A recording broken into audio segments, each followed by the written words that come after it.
Welcome, everybody, to the Room250 podcast. One tiny pixel at a time. We all have a Room 250. It's that room where creativity happens. Welcome back, everybody, to the Room250 podcast, where creatives sit down, have a conversation, and hopefully inspire current and future designers to crush their creative goals one pixel at a time. I am one of two hosts tonight. Maybe Martin will jump in. Arturo Pete Peralta, art director for myself. And I'm joined by one of my best friends, creative director of the Review Journal, David Patrick Sly.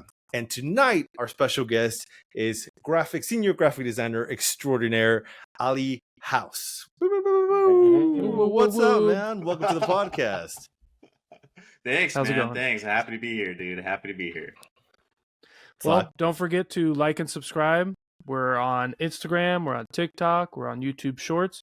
We also post all of our episodes on Spotify, so check us out on there and give us 5 stars. We really appreciate everybody liking and commenting on all of our stuff. Does Spotify do stars? Is that a thing? Or is that like I don't know, man. I heard Philip DeFranco say it, and I was like, oh, shit, I'm going to use that. Okay. I heard it on one of his things today, and I was like, I'm going to use it. I'm like, are we like a fucking Uber rating now? But okay. Yeah, man. I honestly had no idea. Let me double check. I didn't know you could actually star it on Spotify. But if this is your first time listening to us, you say, hey, who are these, chubby white dudes and brown dudes talking about design? Speaking for ourselves as a host, not Ali here. He looks pretty jacked. Well, what Room250 is a podcast about graphic design, about the arts, and it's what creativity means to you, where you go and you create awesome things. Usually Martin does this part, so I'm kind of just going off the edge of my pants on this one, or the edge of my seat here. And yeah, so Room250 is just that room where creativity happens. And now we turned into a podcast. So yeah, Martin, hurry up, jump on, because I did double check. Spotify does 5 stars, so you rate it after you listen to it. You can rate it, so give us 5 stars. It really helps us reach more audience. Oh, see, perfect. Okay, well, I mean, we start every podcast with a little bit of a drink. It's always a drink with the homies. So, David Slab, what are you drinking? I'm deciding with Logic Light. This one's got a really nice type. Simple kind of that is nice, man. Design with some really good type on it. Oh, and the type is what really drew me. Yeah. No, that's super nice. Bottle Logic Brewing, super simple. Should be Very good. Nice. Hey, look, here it is. Ed, what's up, my dude? Hey, what's up, guys? All right, so I one of my cans here that my wife got me for Father's Day is from Santa Monica Brew Works. Damn, I probably should do this a little bit better. Let's see. Okay, I'll do this. There we go. What's it called? Head in the Clouds. Head in the Clouds. Just like Martin right now. Head in the Clouds. And it's just really cool, like vector artwork. Kind of like beach vibes. Sunset. It's a double IPA, which I love. So love the colors. Like just really cool. Like this to me was, you smoked a joint and you just illustrated this out. Did some groovy typography and kind of got it approved on the first run. So dig the colors, dig the type. Awesome. And it tastes delicious. This is my 4th one. Not today, but it's my 4th one. Ali, what are you drinking over there? You have a name for your drink? Yeah, it's called Water Bottle. It's got a bunch of stickers on it. No. What's your favorite water bottle sticker? Oh, yeah. What's that? What's your favorite sticker on that water bottle? Probably this, which used to be my favorite beer right here, is Rainier beer. It's a beer from the Northwest up in Seattle, and it's probably like a few rungs above like Pabst kind of thing. But when you have it on an ice cold Rainier on a summer day, man, it's just like one of the cleanest, crisp beers you could ever drink, and it's like one of my favorites. So. I'm not drinking at the moment, but if I was drinking, it would probably be a Tall Boy Rainier, man. Okay. Hell yeah. All right. Nice. Are you picky about what stickers go on your Hydro Flask? Or are you just kind of like, whatever looks cool? I think I was, and I think it's covered in Rainier stickers, dude. It's like all Rainier stickers. Okay. It wasn't wishes by it choice. was in there.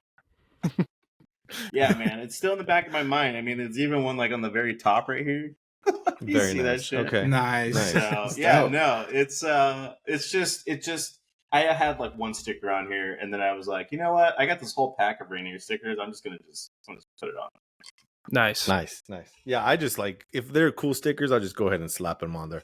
That's pretty much my stuff. It's like the coffee stuff, the spam one that Martin got me, I love it. brewery, just Johnny Cupcake. Shout out to them.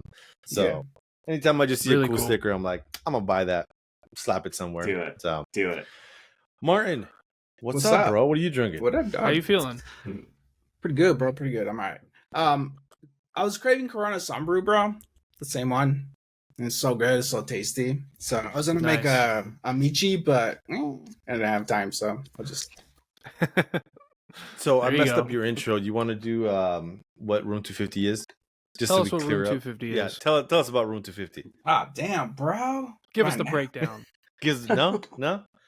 Dude. It's all Room good. It's all good. 250. Okay, we won't put you on the spotlight. Yeah. Right Yeah. All right. So, just to we'll play this little quick 10 question round just to warm you up, Ali. Just like a boxer here, which I'm sure you've heard that many a times. All right. So just quick rapid fire answer right off the hip, and we're gonna start. Tacos or burritos? Tacos all the way. Illustrator or Photoshop? Illustrator. Pen or pencil? Pen. Okay. Yes, that, bro. Pizza or sushi? Oh, pizza. Damn. I don't know. That's tough, man. Sushi pizza. You got me, dude. You got me on that one. Pizza. Batman or Goku? Batman. Goku or Vegeta? I don't know either of those, dude. Oh, Oh, wow. Okay. All good. Yeah. Good. And that was the only question that's the last question that I have. So, all right, Ooh. we'll move on. So, again, welcome to the podcast. It's awesome to have you. We've been chit-chatting for a few weeks. Just randomly popped into my feed, into my life on LinkedIn. You've been super supportive. Ali, just for you Really guys to know, appreciate it. he's actually sent me a job or two. I told him my story of how, as artists right now in this economy, some of us are struggling. And, I super appreciated that. And just like the stuff that I see on LinkedIn and just how positive you are, I was like, dude, we got to have this guy on the podcast. And so when I did that post and he reached out, I was super excited about that. So again, thank you for joining us. Thank you for coming on. And just tell us about yourself, man. Like, where did you go? Let's just start off with your story here. Where did you Where tell us did about you yourself. stsay Tell us about you. Where did I start? Oh, man. Yeah. Like in design or just like life? Yes. In life. We'll say with design. Where'd you go to school? Oh, man. So I went to school at the Art Institute. And Okay. Oh, nice. Nice. Yeah. Which one? Yeah. Which yeah. one? The one that got shut down in Portland. Hey, I was got shut down too, bro. The one here in Las Vegas got shut down too. I think there's like one or two left. I could be completely wrong, but yeah. Okay, so one in Portland. Okay. Yeah. So, but I got there via Oregon State University. So I actually started out going to Oregon State University, and I was going to go out to be a psychologist. I thought I wanted to listen to people talk and like all about the brain and all that kind of stuff, and I got like 2 years into it and I was like, wait, I got to do this for like 10 years. Like, no, that's not going to happen here, dude. It's not going to happen. It's not going to happen.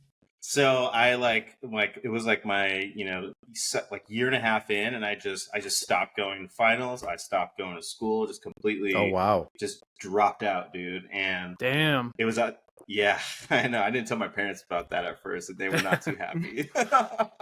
I'm sure. But it was like, I had to do what felt right, man. Right. Like you guys all know about that. Like it didn't feel right. I did not agree with the whole traditional, college system. And I was like, I need to find something different. So I worked at a pizza place for about a couple years. And one day I saw this guy walk in with like a graphic shirt. And I'm like, dude, that's sick. Where'd you get that from? And he's like, oh, I made it. And I was like, wait, what? You made that? What do you mean? And he's like, oh, my parents own a clothing store and they have a screen printing press in the back. So I make these designs and then I go and make it. And I'm like, well, how did you make the design? And he's like, oh, I use this program called Photoshop. And I was like, Photo what? Like, what is Photoshop, dude? And this was this was like back like 2004, So this was wow. Okay. early Photoshop days, at least for me. And so, back then we had CDs, so he like burned me a copy. And I got that, started messing around with it. And it was kind of at that point where, I told my parents about what I did. And my mom was like, hey, there's this thing called graphic design. You should look into it, kind of thing. So I was like, okay, cool. Like, I don't know anything about graphic design. When I talked to people about it, they were like, oh, you make logos. Like, that's all you do all day is you just make logos. Right. That's still the stigma with it. It's still to the day. Oh, graphic design. So you do like logos and websites and videos? No, motherfucker. Right. It's all more than combined. that. Yeah, exactly. That's right, man. That's right. So I went and talked to somebody and introduced me to the school, and it was like, it was like serendipity, man. Like I learned about what they were doing, and once I dove in, I dove in, dude, just head first, and just fell in love, man. Just fell in love with this whole idea of being able to use visuals to solve problems, to tell stories, which is kind of funny because I've never ever really been like the person who drew. Like I wasn't an illustrator in school. Oh, like wow. I doodled, Okay. Okay. like I like had this kind of like artistic sense about me, but I never did all that. And so I was like, there's no way I'm going to be able to like sit across dudes that can like just churn this stuff out, And what I fell in love with was like typography and just basic stuff. And so I just ran with it and finished school in about 5 years, and then off I was into career world, man. So I'm curious. What was the shirt? What graphic tee? Because I like your shirt that you're wearing right now. Call that shit. Yeah. That's pretty awesome. Yeah, thanks, man. But like, so what was? No, you go ahead. What was your question? So what was the design on that shirt that drew your attention? Because you're out there, making remember? a pepperoni and mushroom pizza, and then all of a sudden this guy walks in. Like, what was it? Like, is it like a Borat T-shirt or? It actually said it said like Roach on it, just like in kind of bubbly puffy letters, and it said Roach, and I was like, what's Roach, dude? He's like, oh, that's me. He was an Indian guy, and his name was. I know this sounds terrible, but it's not. I promise. But he goes by Roach because his name was Roshan. So okay. Yeah. Okay. That makes sense. It makes sense. You're building the now story. that makes sense. See? Yeah. See? The stoner side of me is like Roach. Like, Yeah. Oh, he was a huge stoner, dude. He was a huge stoner. That's It what makes I'm Come to a saying. pizza Like, shop. Come on. yeah, he's like, that's my name, bro. Yeah, I'm here no, I'm here for my 100%. pizza. Yeah. Okay. So then- that's what it was. So you quit school, and then obviously, like, what was there anything else besides that T-shirt that, like, hey, that made you look into graphic design? Like, was it just your mom that said, hey, look into the program, or was there other things that kind of led into that field? That's a great question. So actually there was. So when I saw that he had this shirt, I was like, oh, well, I'm gonna start a clothing design business. Like I'm gonna make Hell shirts yeah. myself, right? Like that's Mhm. the logical thing. This guy like inspired me, so I'm gonna go do it. So like I tried to do that. I tried to like make these like just totally stupid designs and thought I was gonna just be like this flashy guy around school, and be like, yeah, I got this clothing business. And I remember the name of that business was like Filthy Clothing. Nice. Like Inspired it's off like of so Roach, you know? filthy.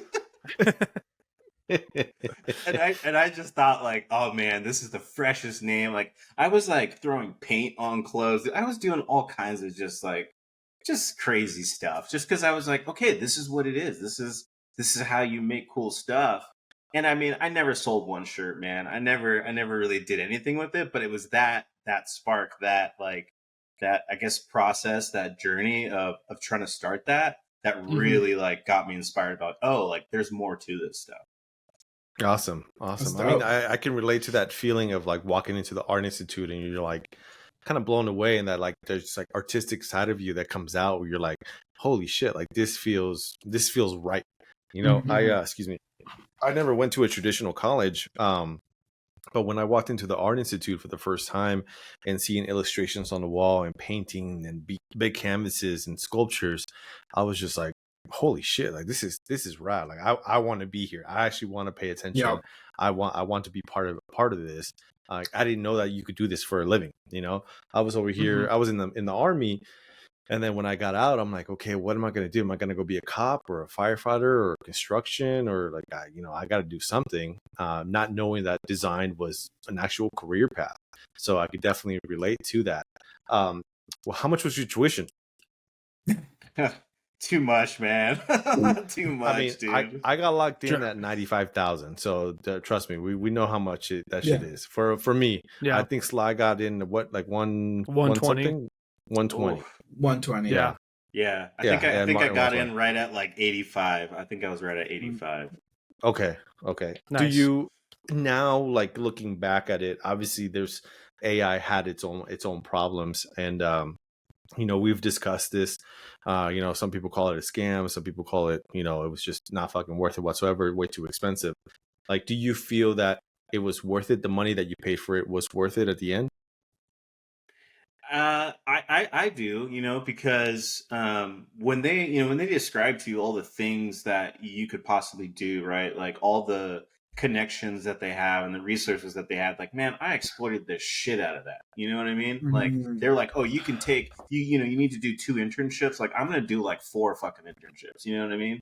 Because like Mhm. to me, it was all about like I there is no doubt in my mind that I'm gonna try to master this shit. Like I Awesome. don't want to just be good at this. I want to I want to do something with this. I don't want to just do it. I want to do something with it. And so I just like I said, I exploited it. So whatever resource they had, whatever connection they had, I was just like I was trying to be in it. Nice. That's Okay. awesome, dude. No, that's awesome. Did you Did so you get paid for your internships? One of them I did because they like didn't do the credit thing, Oh, gotcha. Okay. Yeah. Do you feel like you should be paid for internships? I don't know. It's kind of a tough thing. I think at the end of the day, like what's important is that whatever that compensation is, there needs to be some kind of form of compensation, whether it's like some really solid credits to help that student get through school, or it is like some kind of monetary compensation, because at the end of the day, you're doing work for somebody else and they're benefiting off of you. So there needs to be some kind of give and take there. Oh yeah, for sure. Yeah, like if they give you like some of your, like if I did one at a print, like a t-shirt print shop, and they did some of my artwork on their t-shirts, and they're like, here, this is what we can offer you. I was like, okay, cool. Equivalent exchange, essentially, and I Yeah. agree with you. Yeah. Yeah, that's pretty cool. Did you feel that the Art Institute kind of like introduced you the right way to courses, or was it just kind of like you hit the ground running and just holy shit, what is this? What is that? Like, do you remember your first courses, your first quarter or semester, whatever it is? Oh man, you're asking some like deep cut questions here, dude. This is what we're about, man. This is what we're about, man. He's like, I was not prepared for this shit. I mean, I'll be honest, man. I showed up to every one of those classes high as hell, dude. So I don't know that I really remember that stuff. Hell yeah. I'm sorry. That's so like that funny. was. He's like, That- I and, love you know- typography, man. This is awesome. Yeah, it's the like. I Words mean, you and know how it shit. works. You meet up with certain people, and they're like, "Hey, man," and you're like, "Hey, man," and it just kind of goes that way. But no, I felt like they really did a good job, at least, of like putting the right courses in front of me. When I didn't understand them, I think what helped is I got lucky, and I think I had really good teachers and professors that were like really knowledgeable about their stuff. I mean, there was obviously some in between where Yeah. I was like, I don't know what this guy's talking about, kind of thing. But no, I think overall we had a pretty good like teaching staff who were pretty knowledgeable about what they were doing. And at the end of the day, I mean, again, it's like it's kind of on you too, right? Like if you don't know what's going on, then you should probably try to investigate or like explore on your own. And I mean, really, that's kind of how I started doing it. Was like I didn't have any tutorials on Photoshop. I just started doing it. Like I just started to try to figure it out. And that's just kind of my mentality. Is like I don't wait for somebody to give me a map. Like I'll just go out there and try to figure it out myself. Yeah, and that's you said something around like 2004. So, I mean, I think YouTube was around, but even then, like people weren't using it like they're using now. So you really, and I was in the same boat. You really just put the program up, and you're like, "Hey, what does this thing do? What does this thing do?" And you're just playing around with everything and making T-shirts in your case and in my case, because that's what I did when I was in high school. I was like, the magazines. Did you guys ever buy the magazines? Oh yeah, dude. Oh yeah. We're that old. We're that old. Yeah. I forgot, I totally forgot about the magazines. That's right. And stuff, and they had free stuff on them, and we were all sharing with everybody. Yeah, I think I threw those away, but I had those for a long time. Oh yeah, I remember that shit. Photoshop tips or something like that. Do you remember what Photoshop you started with? Oh man, it was like, what are we on now? I don't even know what we're on now. Now we it's are just CC. on Creative Cloud, whatever the year is. I think it's like 24. No, it's 25 right now. So it's Creative Cloud, Adobe, Photoshop, 25. It's Creative Cloud Pro, bro. Ooh. And then I don't know what the fuck it's called though. Well, it would be your Adobe Photo. Like my Photoshop's most up to date. Adobe Photoshop 2025. Okay, But whatever. I started on CS3. Adobe Photoshop. I started on CS2. CS3. I think it was the blue feather. That's the one I started with. Oh, I had 4. No, I think that's 3. Was it 3? See. I guess we should have that. Remember, Do you at like we'll say like your junior year of AI? Do you remember where you were shooting for? Like what field you wanted to get into? Was it like magazine, packaging, toy development? Like, was there anything that you were like, this is what I'm gonna do after graduation? Honestly, no. I mean, I think for me, there you go, Photoshop CS3. I don't know if it's a blue feather, but I do remember I do remember the blue feather though. Yeah. Try 2. Look at 2. I mean, you just cut Ali out completely. I was around there. I'm sorry, I pulled it up right when he started. It's okay, man. Hey, this is important work we're doing here. There you go. Oh, that was it. Yeah, that's the one. Boom. CS2. See, I told you that was the one. 2 with the feather. I remember because I went on I torrent that shit. So I could fucking Pirate Bay. Pirate Bay. Yeah. My roommate got it for me because he was like a big time hacker. So he got me Pirate Bay. He got me Maya. He got me Mudbugs. He got me all that shit. I was like, yes, I don't have to fucking pay for any of this shit. Yeah, but that was the dream right there. Back to the question, did you have anything in mind that like any kind of field that you wanted to get into? I don't think so. No, I think I really just was like, I think like for me, it was like they always preach to you like, oh, we have relationships with Wyden Kennedy and like, all these big names, and they throw these big names at you and shit, and you're like, okay, man. Oh, that's like, right. Cool. Wyden Kennedy's in Oregon, right? Yeah, they're right down the street from the school, actually. Yeah. Oh, wow. Which was cool because you could go and like check it out. You could walk in there. They gave us tours a couple times, and I knew a couple people that ended up actually working there for a little while. So, but yeah, that's a nice place. How is it there? How was the vibe like when you did the tour? Like, is it badass? Well, I don't know how it is now, but I will say back then there was definitely like, we're a badass agency and you're nobody kind of thing. And not in a bad way. It was just like it's ego, dude, right? Like and they had firepower. They still do. They still do. And, they still do. Yeah, they still do. And so it was one of those things that's like I remember actually having an interview, I think for like a design position with the studio director. And I remember him saying something to the effect of like, and this was like, this was 2005 or like 2009, like down the road. And I remember him saying something to the effect of like, things have changed and, we can't really just tell the client what to do anymore. We have to kind of listen to them. And I was just like, oh, damn, dude. Like, wow. This is how we're starting. Wow. Yeah. Here, Yeah. let me share. Let me share my screen real quick. Oh. Yeah, slide. Don't worry about it. I got this one. Okay. So for those of you that don't know, like Wine and Kennedy, I mean, they're just a badass freaking agency. They do amazing work. I put them up there like with Shy Day, Yeah. and a bunch of other ones. But I mean, they just do amazing work, and so they have the right to have that ego. I mean, I would, absolutely. if this was my workplace, if I created stuff like this where you have just big budgets working with stars. I mean, Sydney Sweeney, who's like the it girl right now. Yeah, photo shoots like this, it's just awesome. It's just, I mean, McDonald's is one of your big accounts, Nike. You can't. I mean, you have to have chops to work here for sure.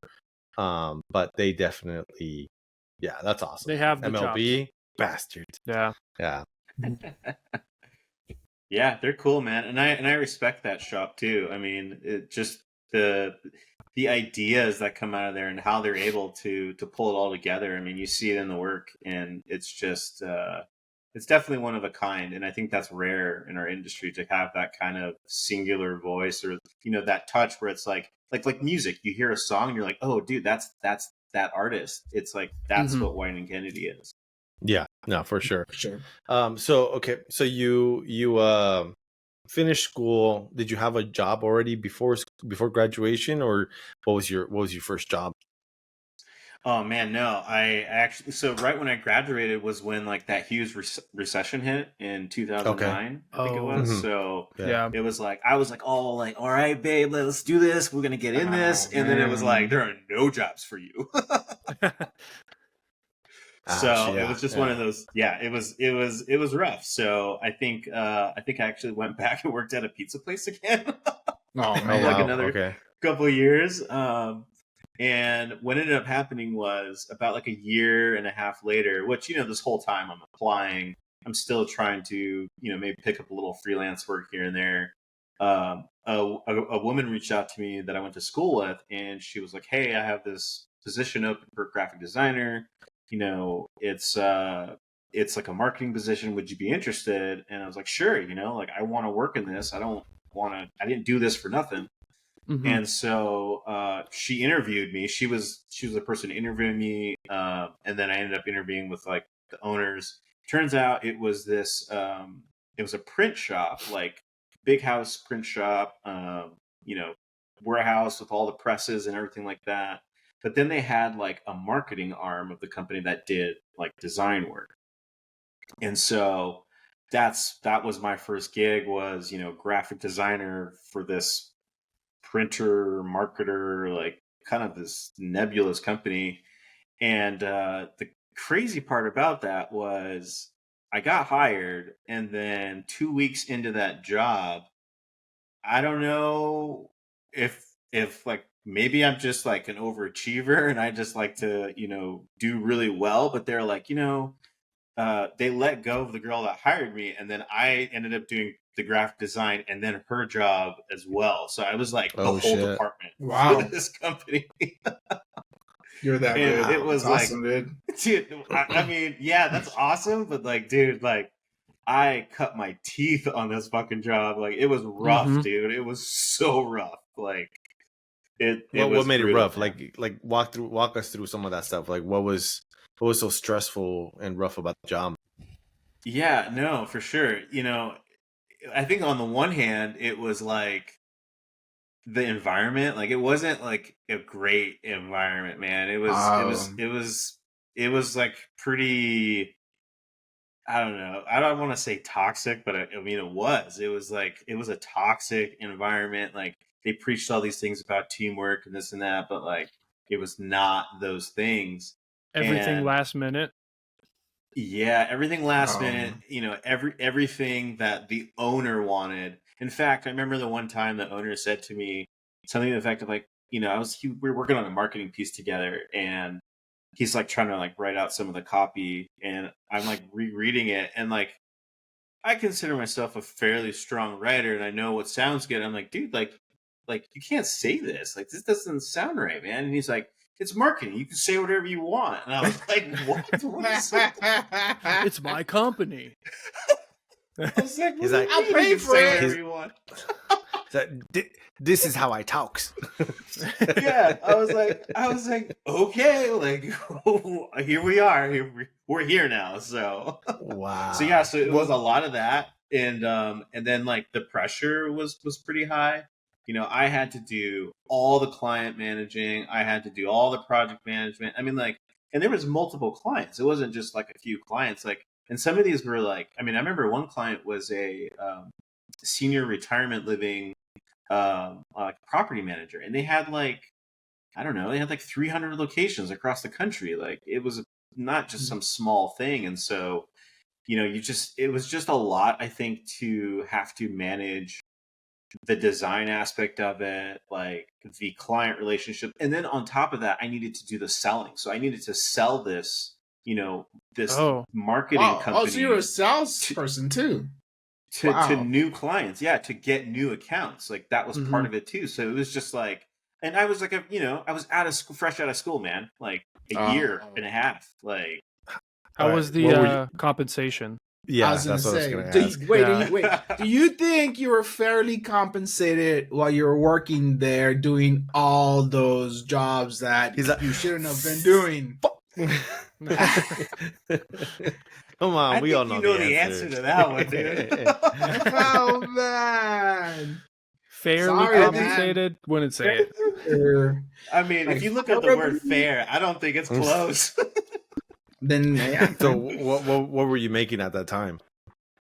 Oh man, I don't know. I think I was making like 30, like not even $30 an hour. It was like, I don't know. It was like, you know, like $25 an hour. I don't know. It was pretty low. Okay. It wasn't. Oh yeah, dude. It wasn't like this is a okay. lot, So man. 25 an hour. And what year was this? Circa what? This was like, so this is probably like 2010, probably. Yeah, like 2010. 2010. And this was, I'm sorry again, this is in not Oregon, in Oregon? Yeah, this was in Oregon, actually. Yeah. Okay. So what's the average pay scale in Oregon for a graphic designer coming out of school? I would say it would probably be around like 40, I would say. 40, at that time, it was probably about like 40, 45. An hour? Or like a year. 40, 45 a year. Oh, yeah, okay, salary, okay. Yeah. Okay, yeah, that's pretty fair. I'd say that's pretty fair. Okay. Yeah, I mean, yeah, I still think that's a lot. Definitely a lot for you know, being so green out of school and then they having you do all these things is just like, you know. But when you first come out of college, you're so excited, and you're so green that you're like, yeah, I'll fucking do this and I'll do that, and you know, because you're just excited that you're doing this shit, and then you look back 10 years later and you're like, what a dumbass, man. Like, why was I doing this shit? And that's fucking dumb. Like, no, I know everyone has to pay their dues, but holy moly, like, that's just shit. How long were you at that job for? I was at that job for, I think, about a year and some change. So I mean, I stuck it out, you know, and that's the thing too, is like, it's like you say, you look back and like, man, that was wild. But at the same time, though, like, I got like ground level, like street level experience on stuff that I probably would have never touched in probably 5 years. You know what I mean? So it really did kind of prepare me for whatever was to come, because, you know, when I went into my next job, like, I had all this other experience about how to manage projects, how to talk to clients, like, and then when I got to just do design, then it was like, oh, it's a breath of fresh air. But like, I had all this other stuff under my belt. That's pretty good. Yeah, no, for sure. That's awesome. That's a great growth experience for sure. So you leave that place. Where do you go to next? So after that, I went into hearing care. So that was like the print industry, you know, dealing with like traditional print. And from there, that's when I really transitioned into marketing and like performance marketing with a company called Audigy. And they were in the hearing care space. And what they did really was they helped small, you know, private practicing hearing doctors manage their businesses and, you know, manage their marketing. So they were kind of like business consultants in a way, with a creative arm to it. So we did, you know, there's probably like maybe like I'd say 150 to 200 doctors that we serviced, and, you know, they would come to us and they'd say, hey, like, you know, we're trying to grow our patient base, and so we would build campaigns for them on behalf of their practices to help them do those things. And Audigy was like this really unique company that was able to do all these things for private practice, business management, HR management. They really had this. They found this niche, and they were really, really good at it. So that's where I went next. So what were you doing there? So there I was on a bigger marketing team, like a solid marketing team with this is like the first time I really got to work with like copywriters, proofers, other designers as well. I mean, because I was by myself, and that's the kind of funny part about that was because like that previous job, like kind of turned me into like this like pit bull, like a dog, or like a stray dog on the street, where you're like somebody's like trying to help you, and you're like I'm a sock you full, like get away from me, like you don't know what I've been through. I can Which handle was this. interesting.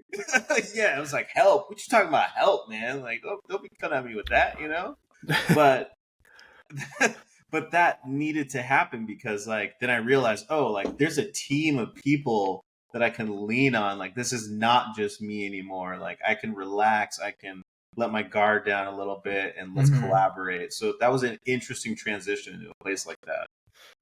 Yeah, no, it's definitely interesting when you're a one-man crew or one-man team, and you're like you're wearing so many different hats, and then you go to an organization that's structured and you can breathe. It's hard to do that at times, it's hard when you're by yourself or you're baptized by fire, and then you go to a different place and you're like, I don't have to proof my copy. There's a production team.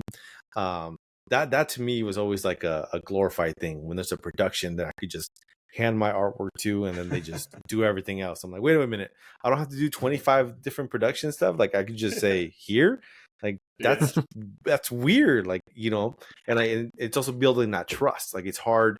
It's good and bad. It's good because it teaches you so many different things that okay, how operations go and how things should flow.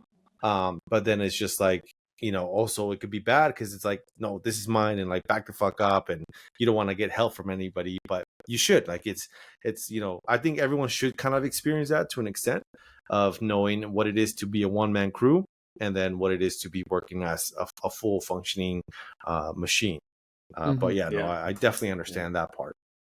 Yeah. So what was some like the fun projects that you worked there? Oh man, it's funny. You think about like hearing care, and like you might think like, oh, like this is like for old people, and you're talking about like using old stock models, stock photography kind of thing. And the interesting part about it is that like we really did have a lot of creative freedom to do some cool stuff. And that was actually the place that I really connected with the senior designer there, who really like mentored me and was just a phenomenal. I mean, everybody was great to work there, to work with there. But this one designer, this guy Corey I worked with, was just like, I mean, like this guy was on another level, man. Like we did stuff with like Bigfoot. Like we made Bigfoot campaign ads. We did stuff with like UFOs. Wow. We did. Okay. I mean, That sounds like about hearing fun, dude. care, you're like, how does this match up? How does a hearing aid match up with the UFO? But really, those things came together because of the messaging. Like the reason why we did that was because in hearing care, like in the hearing care space, patients and people with hearing loss, they miss words, or they miss things, right? And so we thought about like, how could we illustrate this point that like you're missing your life, like don't miss another moment. That was actually like the headline of the campaign. Don't miss another moment. And the senior designer guy, like, I don't know where he gets these skills from, but like he literally like from scratch created this Bigfoot character that just looked so realistic, dude. And he created this UFO that just looked ridiculously realistic. And we would like have like a super standard stock photography of like a couple in the woods, and they're like pointing this stuff kind of thing. And here's this massive Bigfoot just like right behind them, and with the big headline like "Don't miss another moment." And it was a really strong campaign, and it worked. Like people were like really like, "Oh wow, like that makes sense to me. That really makes sense." And so we did stuff like that. It was actually kind of fun. That sounds awesome. That's really That cool. sounds- You wouldn't yeah. happen to have that creative around, Do would you have that on your website? I don't, man. No, I don't have that. Okay. Unfortunately, that's a deep cut too. That was a long time ago. That's awesome. Dang, Well, that's awesome. Yeah, that's dope, dude. It's a great story. I mean, it sounds really Yeah. great for those that are So yeah, listening. how no. long? Go ahead. How long were you there for? I was there for 9 years actually, so a long time. Oh wow! Oh, Holy shit! wow. Did you move up like graphic designer, and then that's where you got senior designer, or?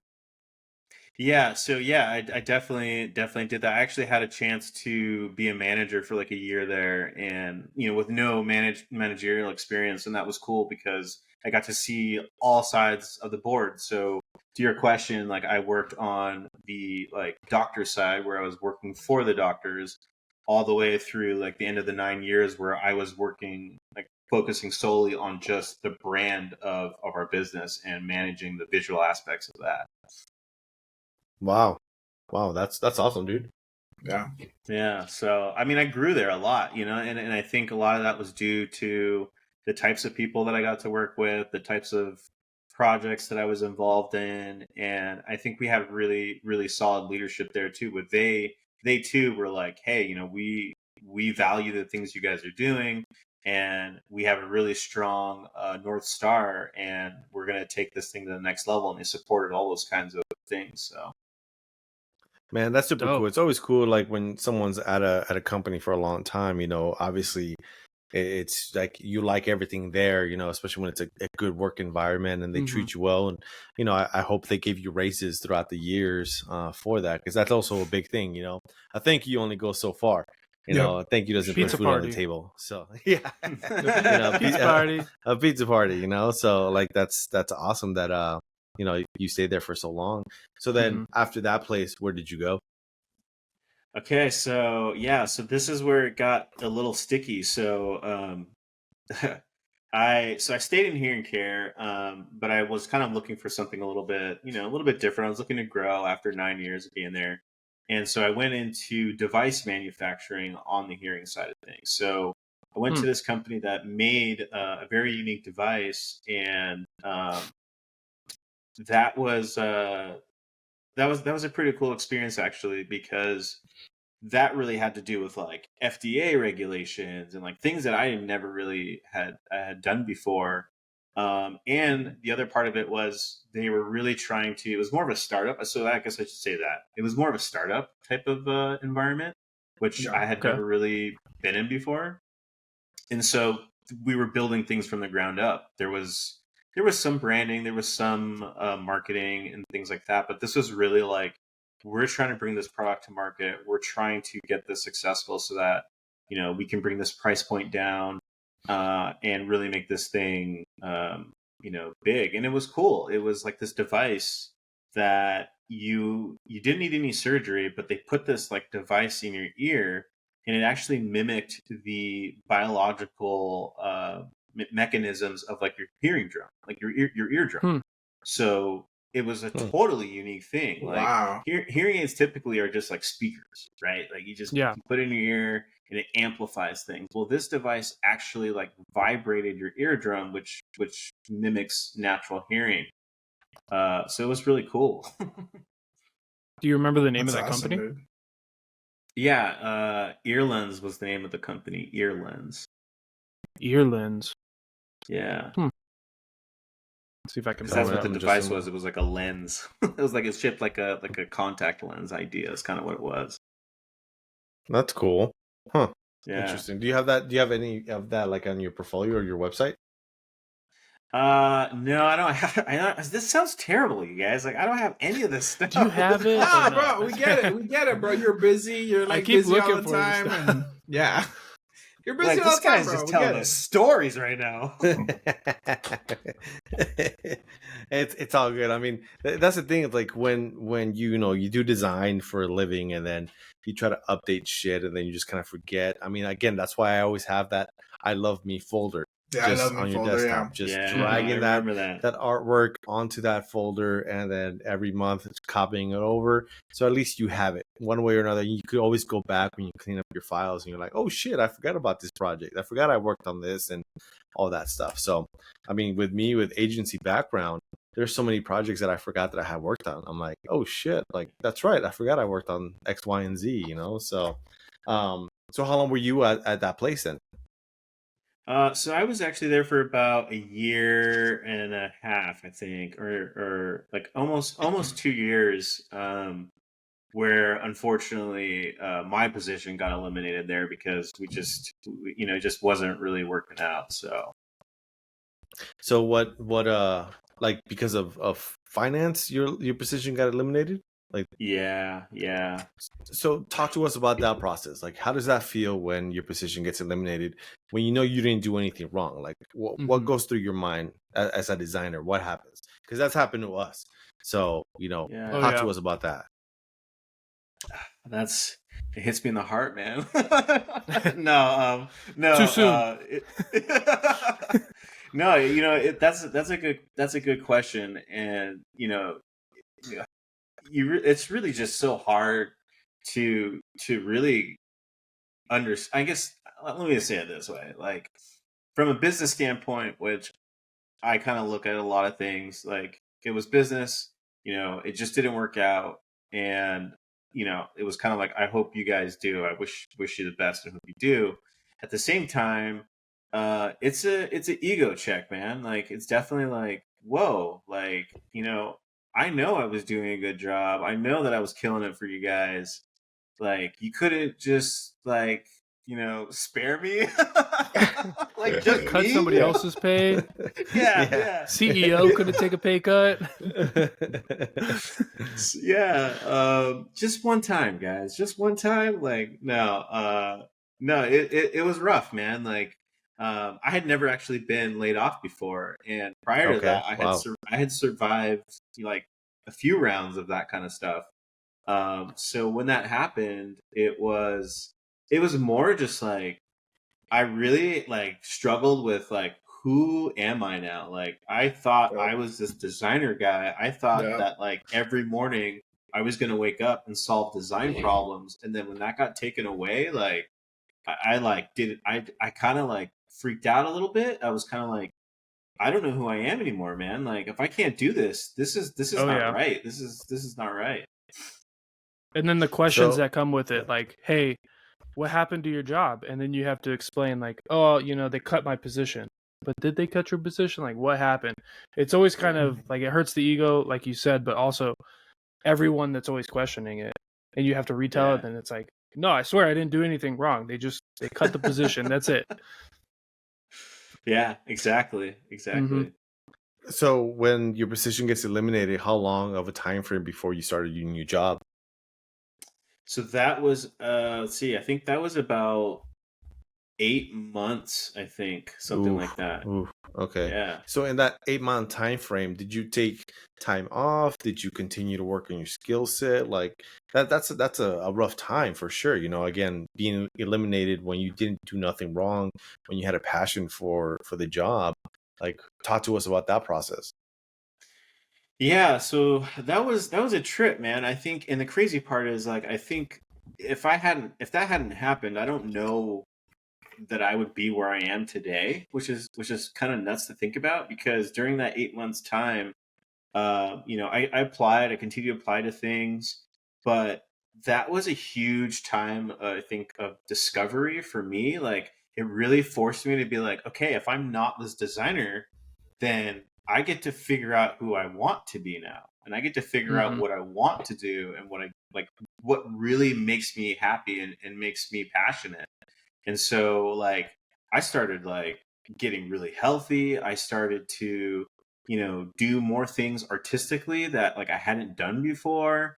I definitely like went hardcore into like upping my skills. I started doing more like motion stuff. I started looking at animation. Like it was really a time of growth. And in between that, I was picking up like freelance gigs here and there. I was doing some illustration work for a woman that she makes these like kid dough, like kind of like Play-Doh packages.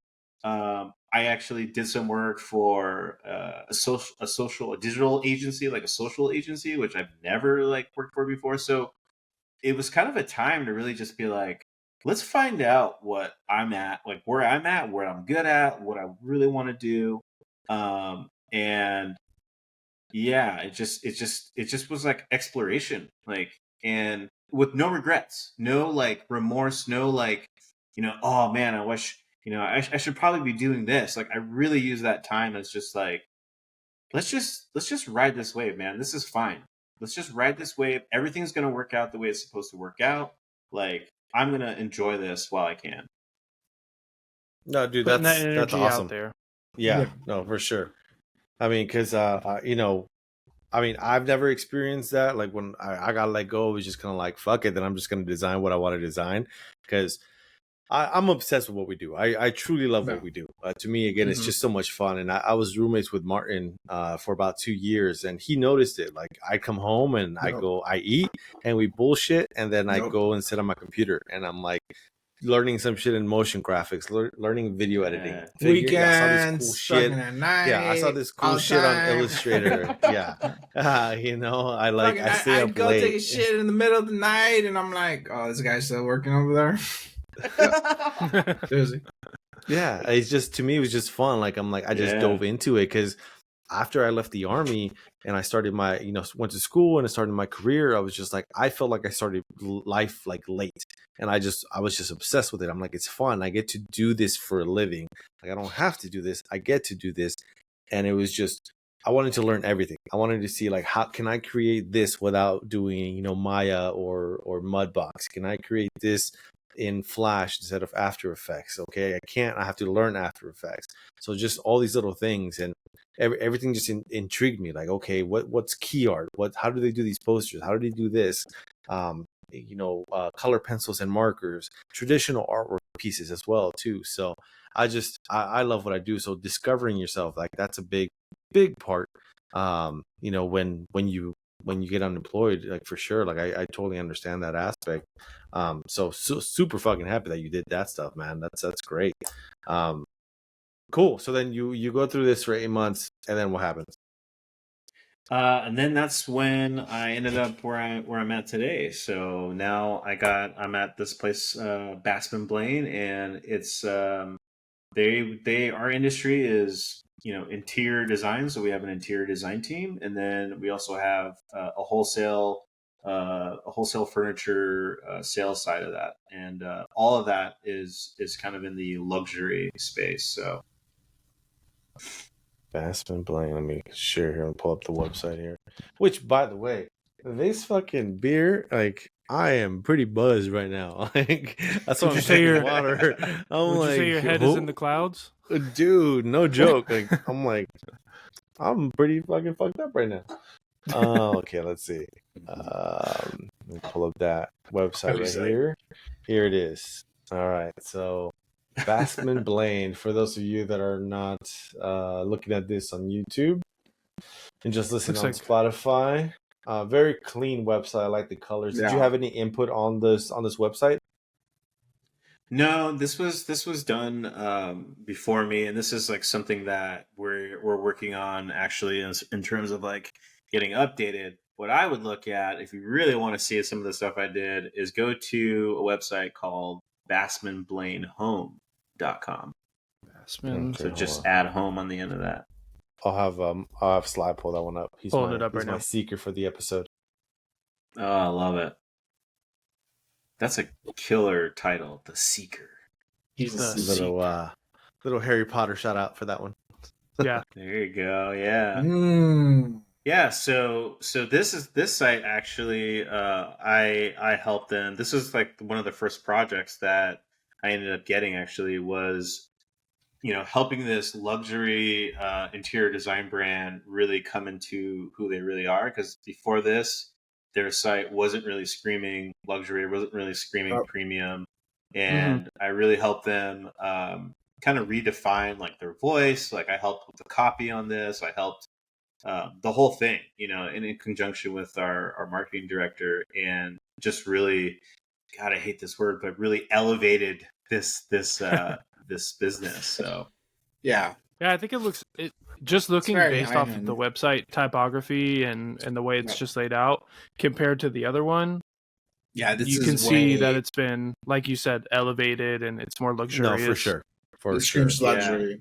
No. So did you Yeah. you like code this, or was this WordPress, Squarespace? Like, how did you help with this? So this was on Wix actually, Oh, okay. which I had never used before. And that's the thing too, man. Like, what's the crazy part about all this is that way back in the day, I was like, web design? Oh, I don't want to do that, man. Yeah. Like, I'm never gonna do that. Right. And then I ended up like doing this whole thing. So yeah, so it was Wix. Yeah, they have a blog now. These are all blog pieces that we did. So yeah, like it's been cool.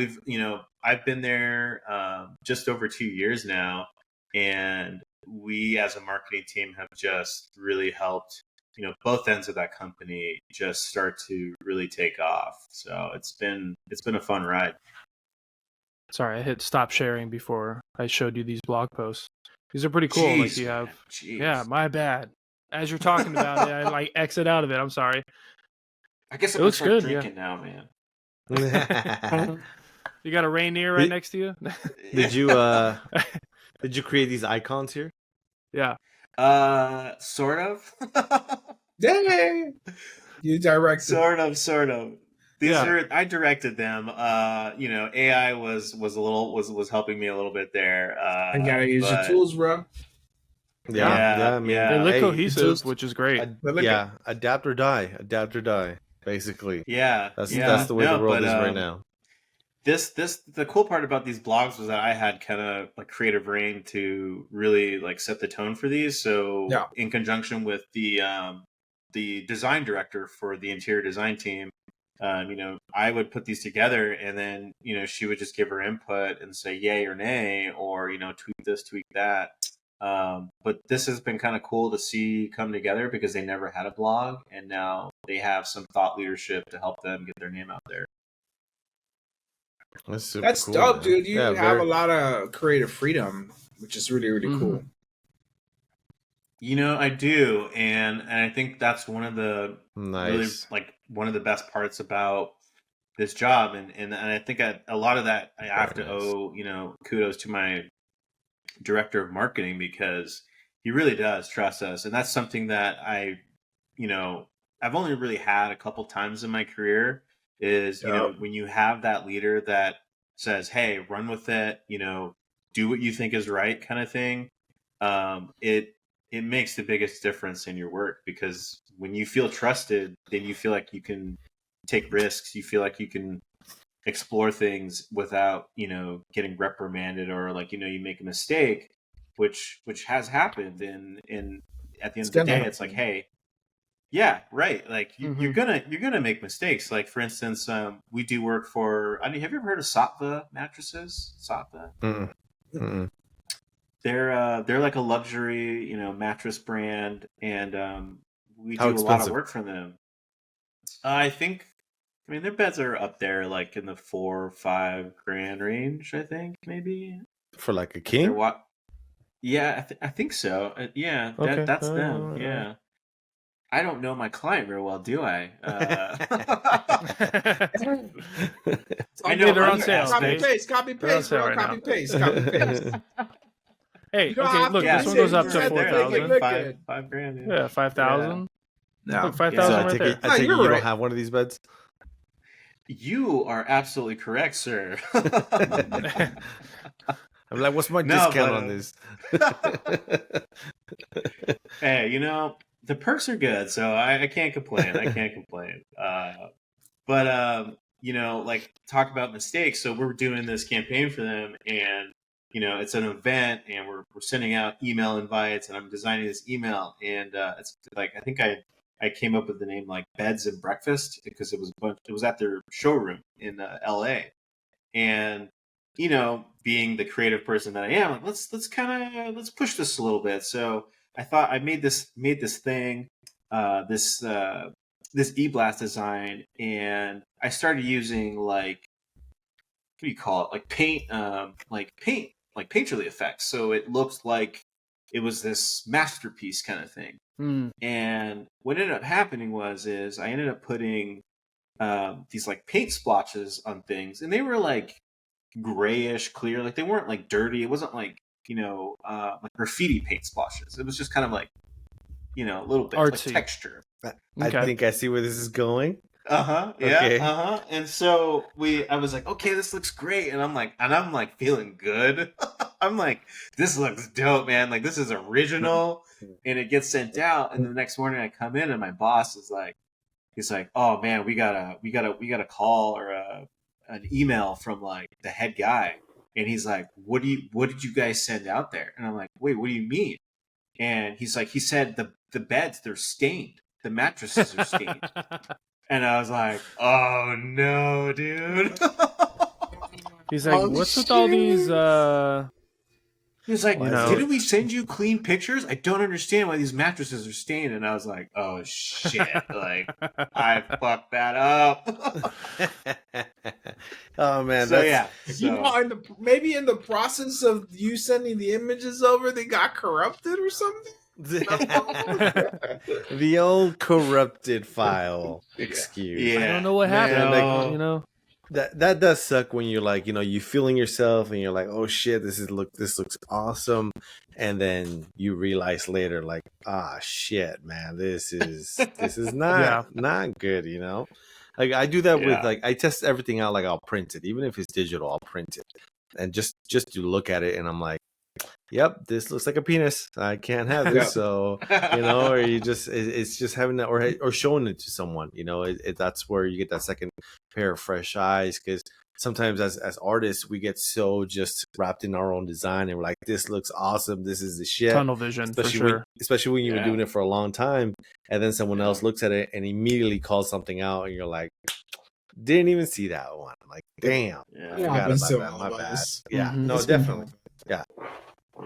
Yeah. But it was good. 100%. It was a humbling experience, I guess, so to speak. And like I was saying, the best part about it was, and I owned it. It wasn't like oh, I don't know where that came from. Like I owned it. And at the end of the day, my boss, like I remember driving home actually that night, kind of feeling like, damn, like how did I let that happen, kind of thing.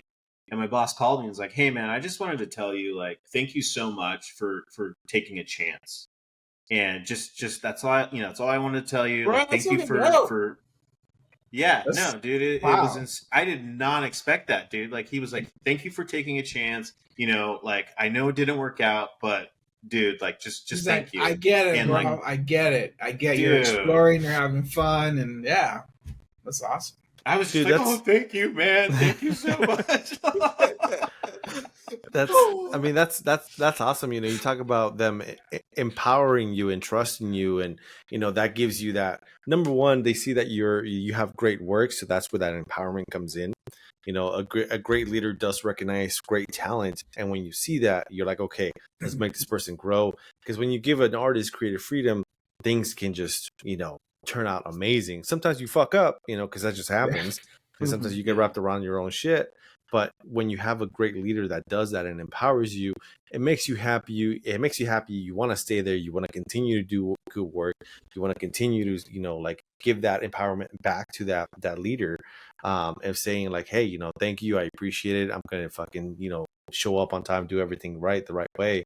So that's awesome. When you have good leadership like that, you'll always remember that, even 10 years from now, you'll remember that. I mean, when we all three of us worked at Tropicana in Las Vegas, RIP, it's no longer around, but my boss, she's one of my best friends. She did the same thing with me. She saw my talent that I had, but she definitely trusted me, and she trusted me with these guys, and I trusted them too to create great work. And we started handing things off instead of me just grabbing onto everything and saying, no, I'm gonna do it. It's just like, okay, hey, you guys need to grow too. You guys need to check the print stuff. You guys need to, talk to the vendors so you guys can grow and get the fuck out of here as well, and be in the position that I'm at as well. So, no, that's awesome, man. Great leadership definitely goes a long, long way, especially in the design world. So that's happy. Glad to hear that. Yeah. So Yeah, good no, that you for have sure, that man. environment. Yeah, it's sorry, brother. It's just rare. That's all I wanted to say. It's just rare, Mhm. Yeah. Oh yeah. Yeah, but No, you for earned sure. that. Yeah, I can totally relate. You definitely earned that. You started off in this company that was like not the greatest, and then you went through your, trials, and then now you're in this great place where you love it, and they trust you, and that's super awesome, dude. you're blessed. I do, man. And like you were saying about, Sly and Martin here, like, it really does help to have solid teammates, and the teammates that I get to work with are phenomenal as well. Like, I think it's no shade to the design industry. Everybody's got their time, and everybody's got to grow and do their thing. But like, it's you want to work with cool people. You want to work with talented people. Like, you want to learn from your teammates, and you want them to learn from you. And when I walked into this place, I was blown away by the two designers that I got to work with. Like, typography's on point, like layouts on point, and I'm like, whoa, dude! Like, I get to work with these two women who are phenomenal. Like, I get to work with these two ladies who just crush it at design. Like, let's go, dude! Let's go! Let's do this. Well, that's what when you look at great design studios or agencies or in-house teams, it's all about the synergy between the designers, and if they're working really well, they're putting out great work.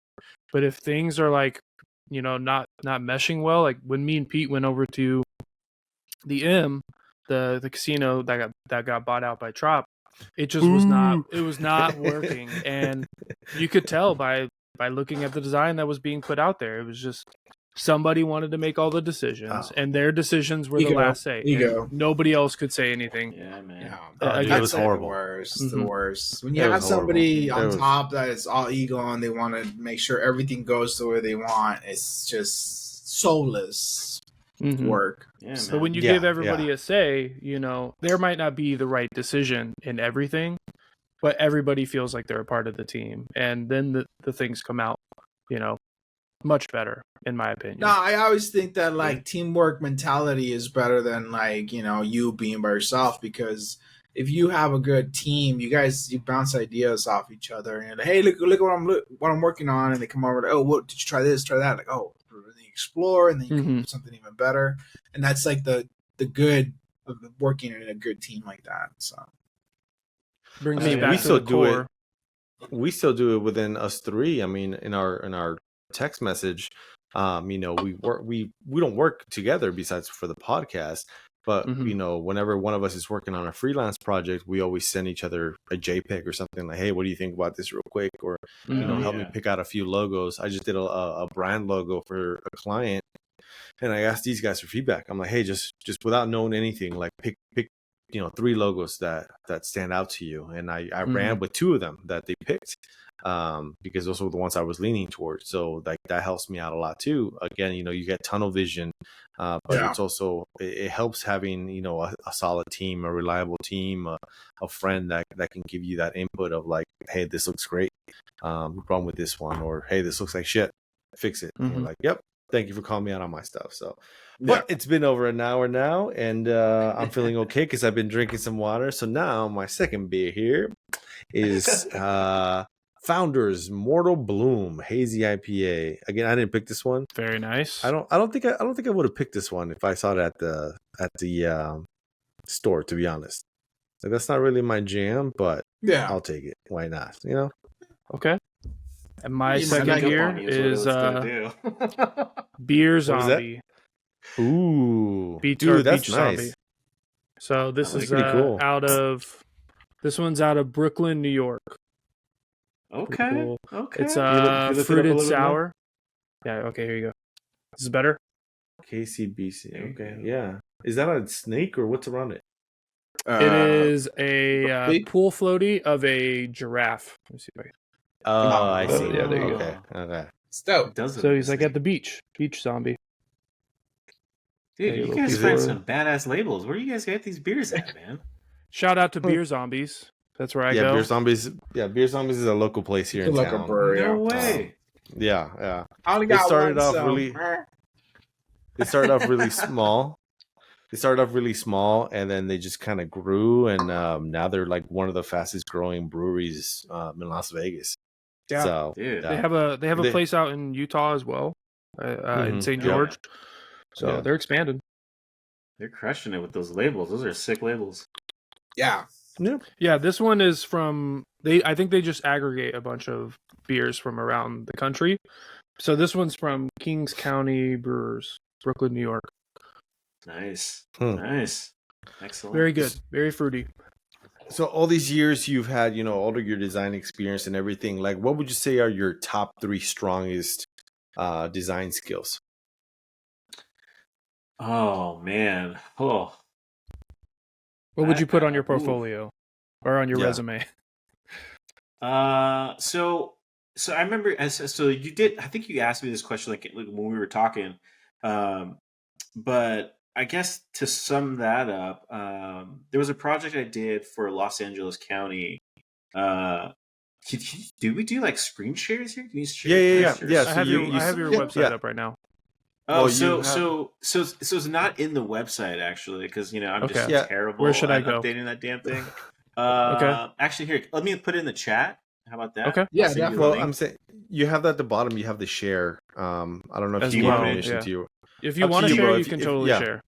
Yeah. Or I'll send you. Send me guys the the link. man. Send me the link. Perfect. I'll send share you it. the link. You can talk. I'll send you the link. Yeah, it's easier. He's like, Yeah, I'm just that here way. to talk. You So, guys bro, do I'm all the just other here to shit. chill and chit chat. Okay. You motherfuckers work. Uh-huh. Hell yeah. Okay.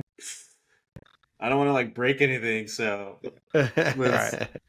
yeah, check that link out. There's a couple campaigns in there, but LA County is in there, and that definitely I think sums up what I would put on my resume. Oh, okay. Here we go. Can you get it? Yeah, it's website Yeah, so that's just- performance. Yeah, so that's Okay. just like the stats of it. You can go down. I mean, we can talk about all that, but Okay, here we go. That's Audacity solid. I know. yeah. campaign. So, I like that yeah, one. you can just let's. Do you know let's, where it is? Yeah, this is all of it. So go okay. back up. Let's. Oh, No I'm sorry. worries. Go back He's up. like, you all want of to go it, fool. Turn the page. So we just ran through this in 2 seconds. That's how. I'm sorry. I thought we were looking for a specific project. No, we're good. You're all good, man. All good now. So now that you have the Okay. campaign, let's go actually to the next, not the data slide. Let's go the next one. So you can just, yeah, that's perfect right there. So, Okay. so you asked that question, like, what are the top 3 things? And I think for me, when I'm doing my best work, it's purely not just design. It's thinking strategically. It's solving a problem, and then if at all possible, it's doing something just totally cool. So I got selected to do this sexual health awareness campaign for LA County, and this campaign was targeted at underserved minority communities that needed to be aware of the dangers and the risks involved with what is it, like sexual activity. Mhm. So the whole goal of this campaign was to come up with 2 campaign ideas to basically promote the use of PrEP, which is like a preventative before you're getting involved with anybody, alongside like contraception and all that stuff. And I'll just say, like, I've never done anything like this in my career. Like, I never was exposed to this type of work before. So I was really excited for the fact that A, it had to do with minority communities, and that B, it had to do more along the lines of being like a PSA, which, I always like grew up looking at like ad council stuff and be like, dude, I want to do one of those someday. That's like always been like a bucket list of mine is to someday have an ad, for the ad council. Mhm. So I got this campaign and it was like, come up with 2 ideas.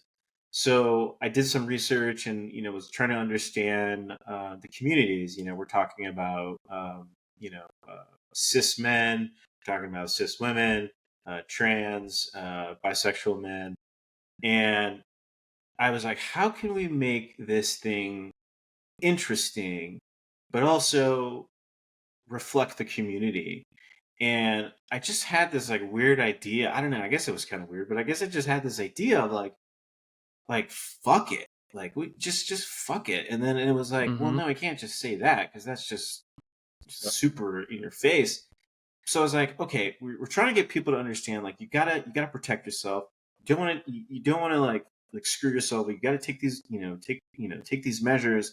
Mhm. Okay, we're talking about sex. We're talking about this. Like, okay, enjoy your fucking life. How about that? Mm-hmm. And it was like, okay, this is something because it serves as, okay, enjoy your fucking life, and then also enjoy your fucking life. So it just kind of like rolled. And so if you go down, I think, to the next slide. And like the beauty of that is that like nobody could disagree with that statement. You go up to somebody and like, enjoy your fucking life, bro. Enjoy your life. Yeah. Enjoy your fucking life. Right. I like that. You smile right there. Nice. Mm-hmm. So that was the idea. It was like, okay, it's just a simple tagline, and then whatever is in between the effing is that's the benefit of using prep. Mm-hmm. So it just kind of worked. And so that was the one campaign we did. But I was like, okay, this is super on the nose. Like, this is like in your face. I have to have something that feels a little bit less in your face, right? Mm-hmm. Something that's a little bit more tame, something that maybe could just live in case they're like, okay, this is way too much for us. So then I came up with this other idea, if you go down, and then I was like, okay, like, the minority community, like, let's be honest, like, we're not always glamorized. We're not necessarily in the spotlight the way maybe some of the communities are. Oh, there goes my light. I just went dark, y'all. Damn. It just died on me. Why is he talking about communities? I know, like, we go dark. Yeah, that light might die. All right, whatever. Anyways, but yeah. So then I was like, okay, I want to do a campaign where like every piece feels like it's a movie ad. Like, I want this community to feel like when they see this, I want them to think it's a movie, but it's not a movie. But like, oh, maybe I need to like be interested in this. Like, how can I get interested in? Oh, there it goes again. All right, we're gonna stay dark. We're gonna stay dark, y'all. Stay dark. This. Only after dark. But so sorry about that. All good. Technical difficulties. But you can pause it if you need to fix your light. Yeah, do you want to pause it? Let's pause that, because it's like, okay. Like Sly, you have to. Oh, yeah, Sly, you have to stop shop. Okay, yeah. So we're gonna take a pause and we'll be. All right, Sly, you were sharing. Back up. Yes. Yeah. Pulling this right back up. We are. Well, I got a beer while we were on break. Yes. Oh wait, hold on. What'd you get? You guys stop sharing. You guys stop sharing. Hold on. Yeah. Sorry, my bad. All the watermelon craft. Yeah. Craft house. Very nice. Ooh, it's sour, dude. You're very, very sour. So I'm gonna be making this face every time I drink it. It's super sour. Yeah, but you're high right now, so it should taste good. Should taste great. Don't be outing him. He's like, be quiet. An illegal state. Shh. Pretty good, man.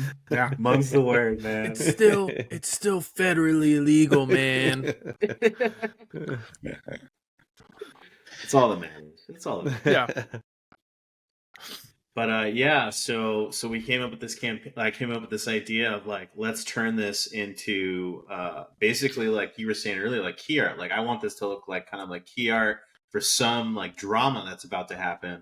So if you go to the next slide, then it was like, let's take these photos and let's make it feel like it's a movie that's coming out. So it's like just really simple. You have the prep, kind of like, banner there, the prep mark there. And then it's just words of empowerment. So magnificent and thriving. And there was a whole series of those. So I think if we go down, so part of this involved photography, it involved writing, it involved doing the design work, it involved working with some of the most incredible people that I've worked with.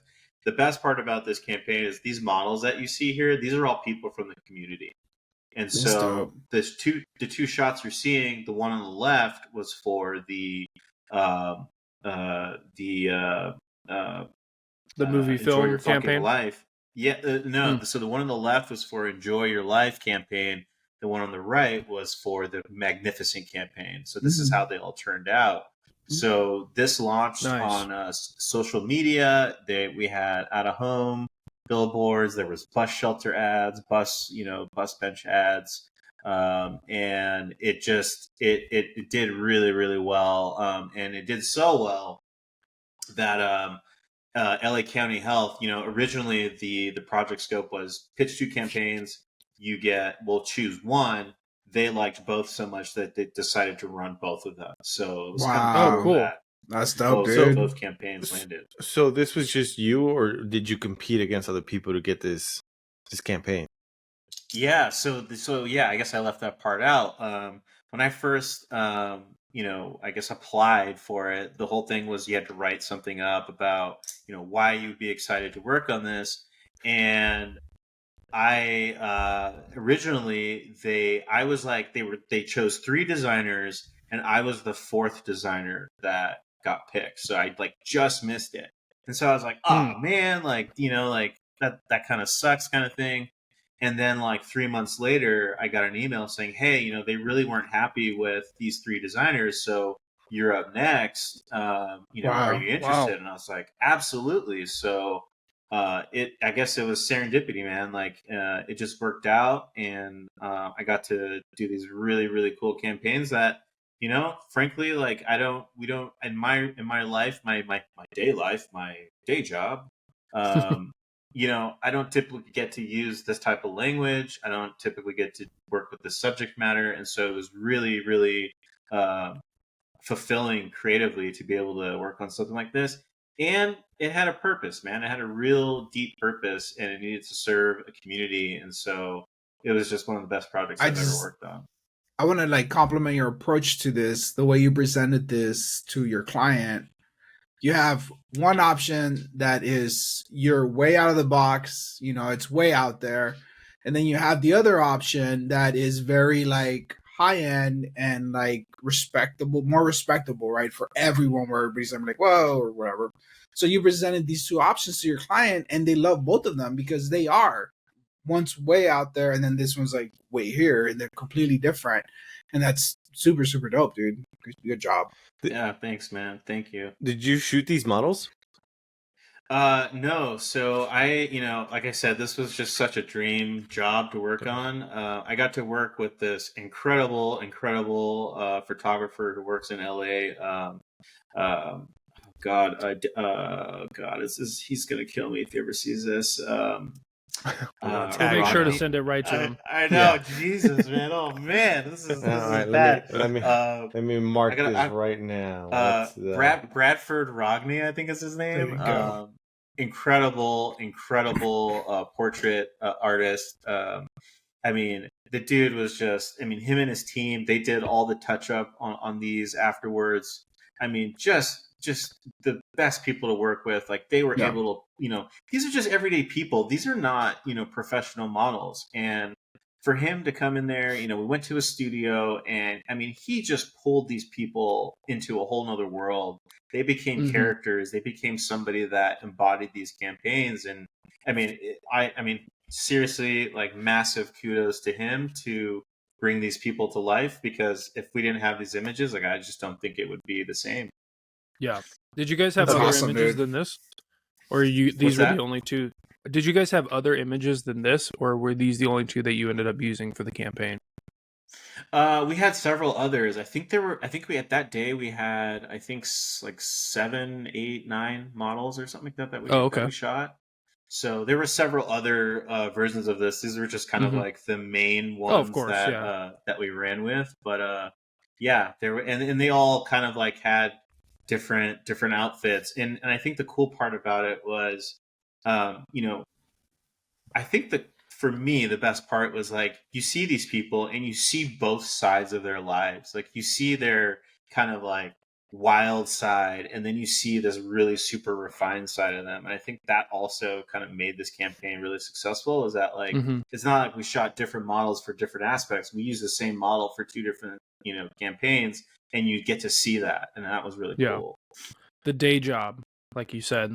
You get to see their day job and their real life. Yeah. Oh yeah, that's another one. Hell yeah. Okay, I got a few things I want to dissect with this, and a few things I want to ask you on this. Okay. So, number one, I like the first version a lot better than I like the second one.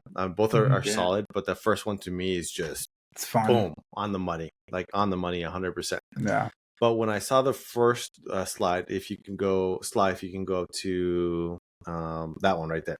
This one? No. Go back. Next This one. Okay, right there. So where I thought you were going with this, just off of this sample, was that the expression was always the you, right? Like that smile just goes to that fucking life, right? Like that hidden little thing, like that shows the skill set that you have without knowing that you have it, right? Like I was just like, dude, that's smart. I love that right there. And then as you go, when you do all three of them, Sly, right there, obviously on the far left, that's not what you were going for, because it just, to me, I just see your thing life. But I see the smile in the second one, and I see the boob cleavage on the third one, right? So it's still like there, but it's like I don't know if you didn't know that you had that, but that to me was like that. Just you know that smile, that fucking extra, like kind of sexual sort of thing, that little hidden detail that's just putting your the UCK. Yeah, your talent shows through that without you even knowing that you had that. Like that's the kind of talent that's just like, it's rare to find, and you were meant to do this shit for a living, and it shows right there, because you were doing something great without knowing that you were doing it. You know, but right. So I don't know if anyone's ever told you that before, but that's how it came across to me. Like your E is all the way to the edge, so you're like, it just goes. I love how you have your typography is like cut off. It's all the way to the edge. Like there's no boundaries in here. It goes with your tagline. Enjoy your fucking life. Anything goes. Yeah. So. No, I really, really appreciate that, man. And no, I did not know that I was doing that. And I think that happens a lot, is that like, I just play, man. Like I look at this as play, and when you're playing with the work, when you're playing with the solution, like, you know, whether you know it or not, these things happen. And originally the whole idea was, you know, in between the effing is like the satisfaction, is that like suggestive, like, you know what's happening right there. But then also it was kind of like, I also wanted the audience to feel like you can insert yourself in whatever fashion you want right there too. So that's why it's like the woman in the latex, like that's her version, or the dude with the harness, like that's his version. Like I kind of wanted that too, but like I did not know about the you there. Like that was not intentional. Yeah, no. Again, once we got to this slide right here, I was like, oh, he wasn't trying to go for that, but that's how it came across in the very beginning to me. So, like, if you were pitching that first slide to me, immediately I was like, dude, that's awesome. Like, that's a clever execution to say it without actually saying it.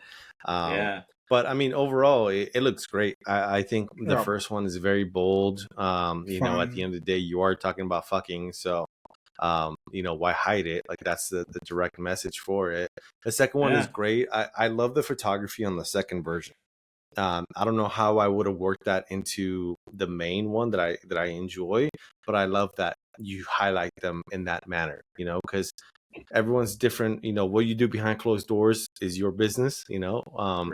But like everyone has their own thing, but showing them as a regular person and as their person, like that's just really cool to see that visually. Do you know? I'm sorry, Pete. Go ahead, finish. He always does. He always does. Ask when we talk afterwards, he's always like, "Let's not cut each other off." I'm like, "Yeah, motherfucker, you do that shit all the time." It's because I forget. It's hard. I forget everything, homie. Like, he's like, "Hey, Pete, shut up for a second. I got a question." My bad. How much did you get paid for this? Did you get any money for this or no? I did. I don't remember, but it was good. It was good. It was. It's okay if you don't want to share the exact number, but more than what? Less than what? More than I usually make. Less more than five. More than 5. It was around there, I think. It was around there. Okay. I think I can't remember the exact number. But it was good, man. Like it was fair for the campaign. It was fair for the amount of work. It was definitely not like pennies. You know what I mean? It was good. It was 100%. Funny worth it, enough, you know I what have your mean? bank account right here. Let me tell you exactly. No, I'm just kidding. Yeah, so about No. that. I mean, again, like this is also like part of our podcast. Is we do like to try to be as transparent as possible. I Yeah. know Yeah. not a lot of people like to share that information fully, but it's like, okay, something like this, what did that cost you? Like, how many hours do you think you put into this? At the end of the day, from start to finish, how many hours do you think went into this campaign? Man. A month? Like a month's worth? Okay, Like so if we're just talking 9 to 5, Monday through Friday, how many Mhm. how many hours do you think?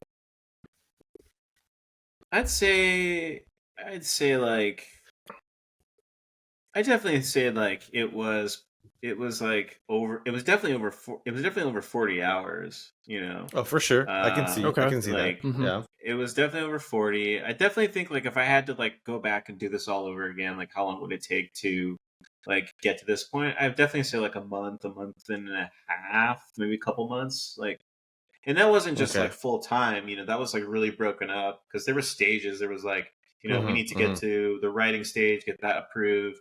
And then it's like the Mhm. visual aspect of it. And then honestly, like a lot, like once we got to a certain point, you know, I was fortunate enough to have Odyssey's team, who then also carried out a bunch of the like production side of things. So I really was really responsible for like the initial conceptual stages, like getting these kind of mock-ups, if you want to call them that, like to where they are.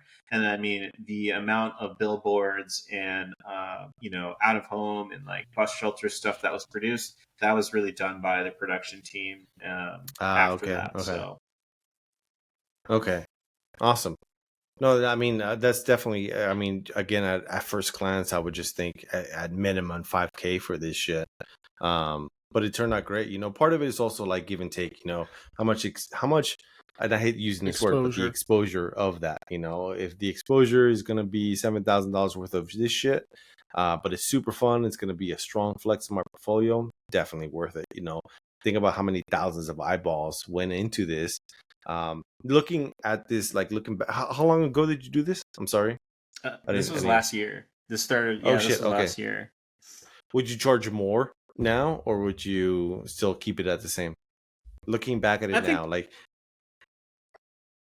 I think I would keep it the same, honestly. I mean, it was, you know, it was, it's a public health kind of thing. It mm-hmm, wasn't like they didn't, and that's the thing too. Like, I don't know the exact budget, but it wasn't huge, you know. So mm-hmm, the mm-hmm. fact, I will say this, like the fact that they were able to run both campaigns and several times, you know, like ask, you know, request or I don't even know what you call it, but like they would ask for extensions on billboards. They would ask for extensions on ads and bars and things like that because they really liked the creative. And when they felt like they were running up against budget, they were like, "No, like, we really want to do this." So I mean, they Mhm. really did pull out all the stops to really run every aspect of these two campaigns as they could. So I would say I'd keep it the same because honestly, man, like the pay was good, and the experience and the people that I got to work with. I mean, I couldn't have asked for better teammates in that regard. Awesome. No, super awesome. That's again, it turned out awesome. I know I keep saying that word, but I'm Awesome. also a little drunk right now. Fucking awesome. Yeah. That's fucking awesome, dude. Yeah, see? Just enjoy your fucking life, man. Okay? Come on, Pete. All right. So you want to go into Sattva? Sure, man, because You this was wanna? cool too. This is like a Okay. totally different Oh side of shit. things. Why don't you go ahead and launch that guy? I think you can launch that, right? That should open up. Yeah. Yeah. There we go. Ooh, okay. So Safa mattresses, like I was saying, they do this luxury mattress, and what I do at Baskin Blaine, they're a big client of ours, and one of our responsibilities is helping them grow. Basically, what is in a sense is like I guess it's a program. It's like an affiliate program, and we help designers, interior designers, earn a little side cash by going with sofa mattresses. So I mean, think like if you're an interior designer, you know it's tough if you're running your business and you're trying to be profitable. Well, Satva gives you a way to do that by, having this unique URL. You give that to your client. When they make a purchase, you earn cash back. And it's simple. You sign up, you share your link, and then you get cash back. And it's a solid program. So when we got a challenge, basically, our the owner of our company said, hey, let's kind of gamify this thing. If you guys can hit these certain benchmarks, then we'll reward you for that. We'll give you some bonuses and things like that, which was we'll cool. Get you a Satva. Yeah, well, dude, I'd be like out in the street with a sign like, y'all better sign up for this because. And so, in total, like, opposite end of the spectrum of that campaign that you guys saw, like, this was something more along the lines of, like, I guess, to Pete's question earlier, like, what other things get you excited and what do you put on your resume? Honestly, like, for me, like, I love doing that, LA County health stuff, but, like, what really gets me going is, like, when you can equate what you're doing in design to, like, an actual dollar, and that design is generating $1. Like, that to me is, like, the prime time, because a lot of times we do stuff and it's kind of hard to, like, put a value on that, right? Like, that's the one thing we struggle with is, like, how do you say this thing is worth this much money? Well, in this case, our goal was to actually generate the dollar, like generate revenue. And we had a year to do this. I think it was like a year or like 8 months, I think, something like that. And each of those months, there was a dollar amount. So it was like, this month, if you can get to, 50K in revenue, then you hit this bonus. If you get to, 75K, like, it's this bonus. And as far as, like, this landing page goes, so we had a landing page, and it was just doing okay. Like, we felt like we're getting some registrations. Mm-hmm. And I just looked at it and I was like, no, dude, like, we got to do this differently. Like, we got to tell this story a lot differently. So, like, I had redesigned this whole thing. We did a whole campaign of emails, things like that. I think there's emails after this. To get out of that, there's some more stuff, like online ads, things like that, like just display ads, basic things, part of marketing campaigns. We did voicemail drops. We did, I think we even might have done some text messaging. We had, tear sheets like this, that sales sheets that we gave to, sales teams and things like that. And I tell you what, man, like, our team, like, killed it on this. We actually hold on. Not to cut you off, brother, but I've never worked on a mattress stuff, but this looks fucking awesome. Like, that to me, that just shows the skill set, because it's like, at the end of the day, it's a mattress. Like, how can you make a mattress look sexy? With marketing and design and typography and gradients and, like, just going through some of this stuff. The power of design, like, seeing, is that, I can't tell what's in the background of this image that Sly has up. I'm trying to zoom in, but it won't let me zoom in. The layer part, that's pretty, we see that through a lot of stuff. I mean, that looks like it's on the edge of a balcony on a fucking pool. Yeah, no, I will say that, like, Satva definitely, they get their own photography. Some of this stuff is what do you call it? Like, I guess it's kind of CGI in that way, where they kind of create their environments. Composite. For these. Mm-hmm. Yeah, there you go. Yeah. Like the one in the bed and breakfast, which that was the campaign that had the paint stuff that now doesn't. That, like, those images were, I guess, composited, so they create their own environments. But their photos are fantastic. But I think, to your point, Pete, like, for me, like, it doesn't really matter what it is, I guess, that I'm doing. Like, I always try to find a way to, like, make it as premium as it could be. And I think for me, with the Satva stuff, a lot of that has to do with, okay, how do I treat the typography? Like, how do I make it so it's not, like, just a mattress, right? Like, I think a lot of that plays into it. Yeah, no, But definitely like yeah, well executed. I mean, the having like good photography and collateral goes a long way as well. You could definitely tell that from their end. Um, but I mean, for it being a mattress and you're just making it look sharp and high end and just clean, like Clean. all of this looks clean right there. yeah, I don't have my bed like that, but just having the mattress, like no one has their bed. Hey, here's a mattress, unless you're just Yeah. in college and it's on the ground. But having Right. something like that, I don't think anybody's like having having their sattva on the ground. exactly, Yeah, like yeah, having something yeah. like But that, it and looks you're good. highlighting it, and it's just like everything's well put together. But at the end of the day, you're not losing focus on what the subject is, and the subject is the mattress. Yeah. Yeah, I mean that one looks Yeah. like it's on grass, so that one was a little weird for me. But it looks great, man. Like this is dope. For it being a mattress. I've Yeah. never worked on any mattress collateral, so this is cool, man. I have. Super super cool. Yeah, we did. Yeah, I will say like like first of all, thank you, and then second of all, like it's true. Like so, yeah. I mean, like this is some of the numbers we ran through. But when you compare it to like like Sleep Country or things like that, like they take a totally different approach to their branding. And the thing you notice with the Sleep mattress, Country. I'm gonna look that up. yeah, I think like Sleep Country is like one of them, or like Mattress Are World. you well rounded on like your competitors for mattresses? No, I just know this. I just know this name because I've always seen their commercials. Oh, But it's just okay, gotcha. like no shade, but it's just it's not Sattva, right? Like it's not Sattva. It's not what's the other one? Like Mhm. Purple. Purple's another luxury mattress. Yeah. Yeah.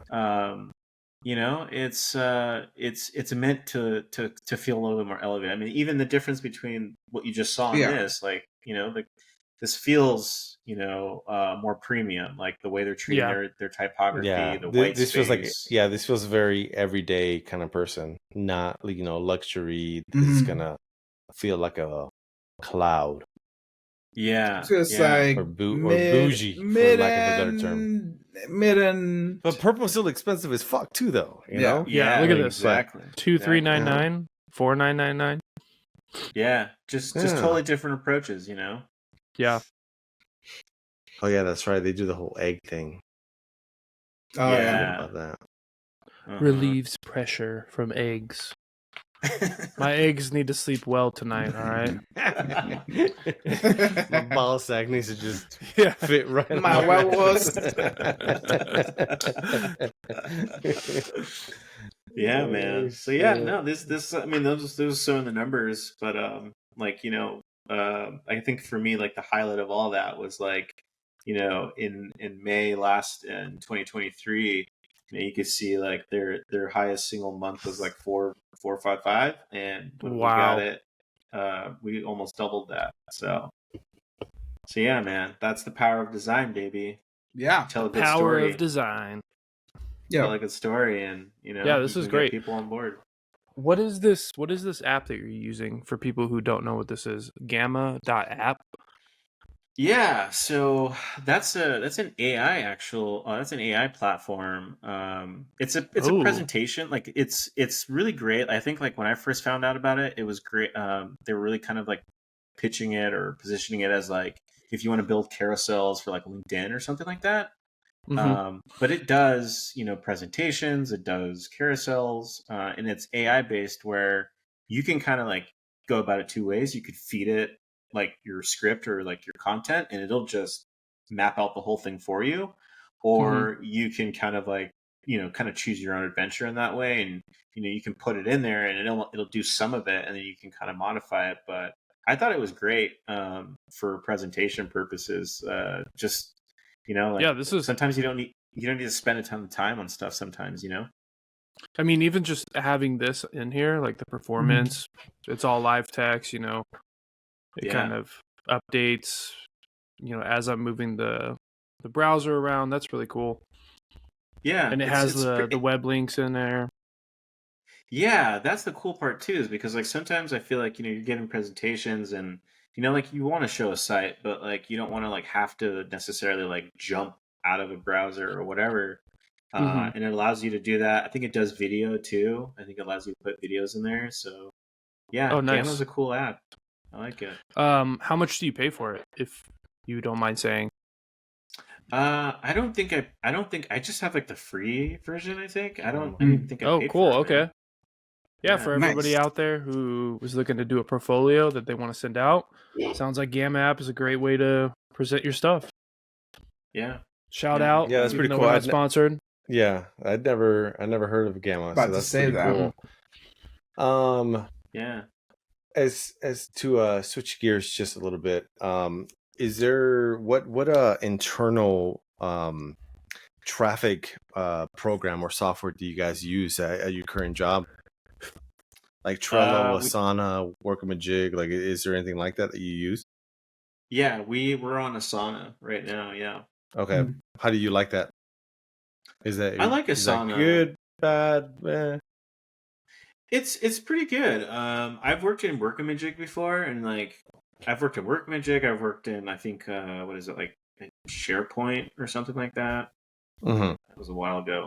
But Asana is pretty solid. I think what I like about Asana mostly is the user interface is really intuitive and it's very clear. Like, you know, you can look at things from like a global view, or you can kind of just like zero in on your tasks alone. And it's just really clean. I think like compared to like when I used to work in Workamajig, Asana is just like super clean. Everybody can communicate on there. It's easy to drop in work. It's easy to communicate. Like I like it a lot. Nice. Awesome. What's like the workflow in your work environment right now? Like can you walk us through the process of when a job gets submitted and how that goes? Yeah, so you know, we're like I said, we were a pretty small team. Unlike Audigy, where it's like we had traffic managers and project managers and marketing managers and the whole shebang. Like there was a whole kind of like funnel of how a project gets to us. Here, it's more actually directed by our director of marketing, and some of those initiatives stem from the owner too. Like, you know, he's like, hey, I have this idea for a program, and that gets funneled to the director of marketing, and then he kind of brings it to us, and we'll either help him kind of, you know, shape that, or B, what happens a lot of the times is he'll kind of have like a general idea, and you know, it's just 3 designers. We don't have copywriters. We don't have proofers. So we'll literally, as designers, come up with like that content. We'll at least come up with like the shell of it, you know, kind of thing. And we'll then give that back to the marketing director, and he'll kind of, you know, kind of see how that either A, like fits within like the vision that he had, or B, he'll kind of be like, okay, like this kind of works, but this is kind of what I was thinking on this side of things. How can like bring those two worlds together? So I guess to answer that question in a long way, like it really just it stems from the owner and the marketing director, and then we really do kind of take ownership of how it gets shaped after that. So Okay, that's awesome. What's the you kind of answered, well, you answered this in our email, but we'll talk about it right here. Your current favorite design trend? I don't even remember what I said in that email, dude. I knew it. That's why I had to ask. No, well, design trends, Google. Fucking copy paste. Bye. No, Or what's the trend that you see right now that you like? You're like, oh, that's pretty dope. You know, like I don't know if it's much of a trend or like a design thing, but really like what I'm seeing a lot lately is really brands kind of like stepping out of like just being like, hey, this is our product and this is what we're trying to sell you, to like really creating experiences for people. There's a lot of brands like I've seen a lot lately from like Olipop. They're really like leaning into like experiential stuff, and I just think that's so cool because, you know, the generations below us, man, like they're getting smarter and they're craving more things other than just the thing, and so brands like Olipop are tapping into that. I just saw Julian Varley, a guy I follow on LinkedIn. He posted this Haagen-Dazs campaign out of home, and it was just like a stick, which was like a little bit of chocolate residue on it, and like that was it. And I think things are kind of headed that way, where it's like it's not just about like, if you're pitching a car, it's not just about showing the car anymore. It's about like teasing at it almost. It's about like getting the viewer to like feel like, oh man, like it's almost like it's almost like let's just take the car analogy, but it's almost like, I'm a dude, and when you see a woman like with like her shoulder, that little bit of skin or that little bit of shoulder right there, that gets your mind going. So if you like show your car in the same way, kind of thing, it's like that's what I feel like things are going. Like things are starting to be more like suggestive in that sense versus like just full on like, let me just show you this engine. It's like, no, let me show you like these drips of oil, and like let me have some like really catchy headline to be like, this is sexy, this is about a car, kind of thing. If that makes sense. No, definitely. I see that trend for sure. Like it's just more of like the everyday use, or like how you like really calling to or knowing your audience. It's not just like you're not having someone that doesn't know what they're driving or just whatever. It's like really leaning into that of the user experience. No, that's a really good call out for sure. I don't know. I think design wise though, like I don't know, like trends are hard for me because like I really don't like trends. Like honestly, like I just really don't like them. It's funny because in our world you kind of have to stay abreast of those trends. Like I think it was funny seeing like the inflated type and like this like warp type stuff happening for a while. That was kind of interesting. Like the neon type like was kind of interesting. But for me, like I see those and then I just kind of think like, well, they're here one day and then they're gone the next, and then everybody's on to something else. So for me, I guess I just always try to look at more things timelessly. Like I don't know, I'm not the person to talk to when it comes to trends, man. Not in that way. I could call them out, but like I don't know what's like the hottest thing. So one of the things that we did in our last segment, and we're gonna fix this for our next guest. But we had our previous guest, which was Barney, ask our next guest a question, which is you. His question, which is you, and his question is, how do you feel about Canva, and how is Canva going to affect designers in the future? Ooh, I like that's that good. Question. That's a good question. Well, let me say this. Like, I love that question actually, because for me, I don't consider a designer somebody who's just like strictly like Photoshop or InDesign and like, oh, I only use Adobe, like kind of thing. It's like I think that's all bullshit, man. At the end of the day, like you have a screwdriver and you have a hammer. Like you're gonna use the hammer for the thing, you're gonna use the screwdriver for the thing, and it doesn't make you less of a craftsman because you use one or the other. Like it doesn't work like that. So I think in our field, you use the tool. Like if Canva has a purpose in your tool belt, like fucking use it. Like don't.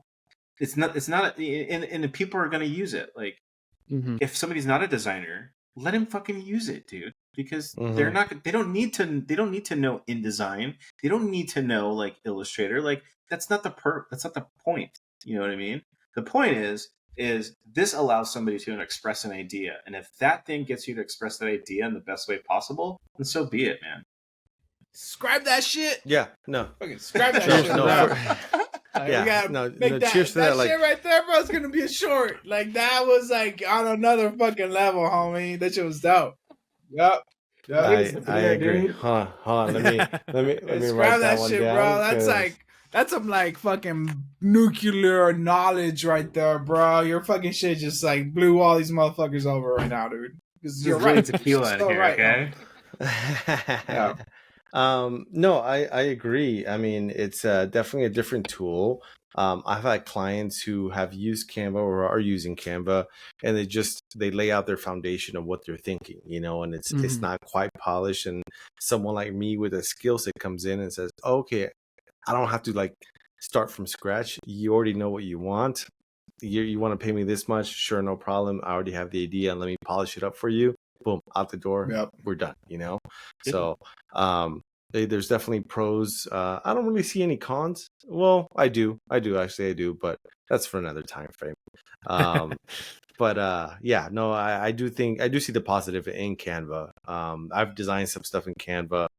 I feel like an old man when I get in there though, because I'm like, what the fuck am I like moving some shit Yeah. around? Like, You gotta learn fuck it. this. I'll redo this in Photoshop in 5 minutes. Like, I'm not gonna sit here Yeah. and fucking Yeah. recreate this shit. So, but cool. Thank you for answering Thank you. that. Yeah, man. And another part that we're doing in this segment is, so now you get to ask our future guest one question. What would that question be?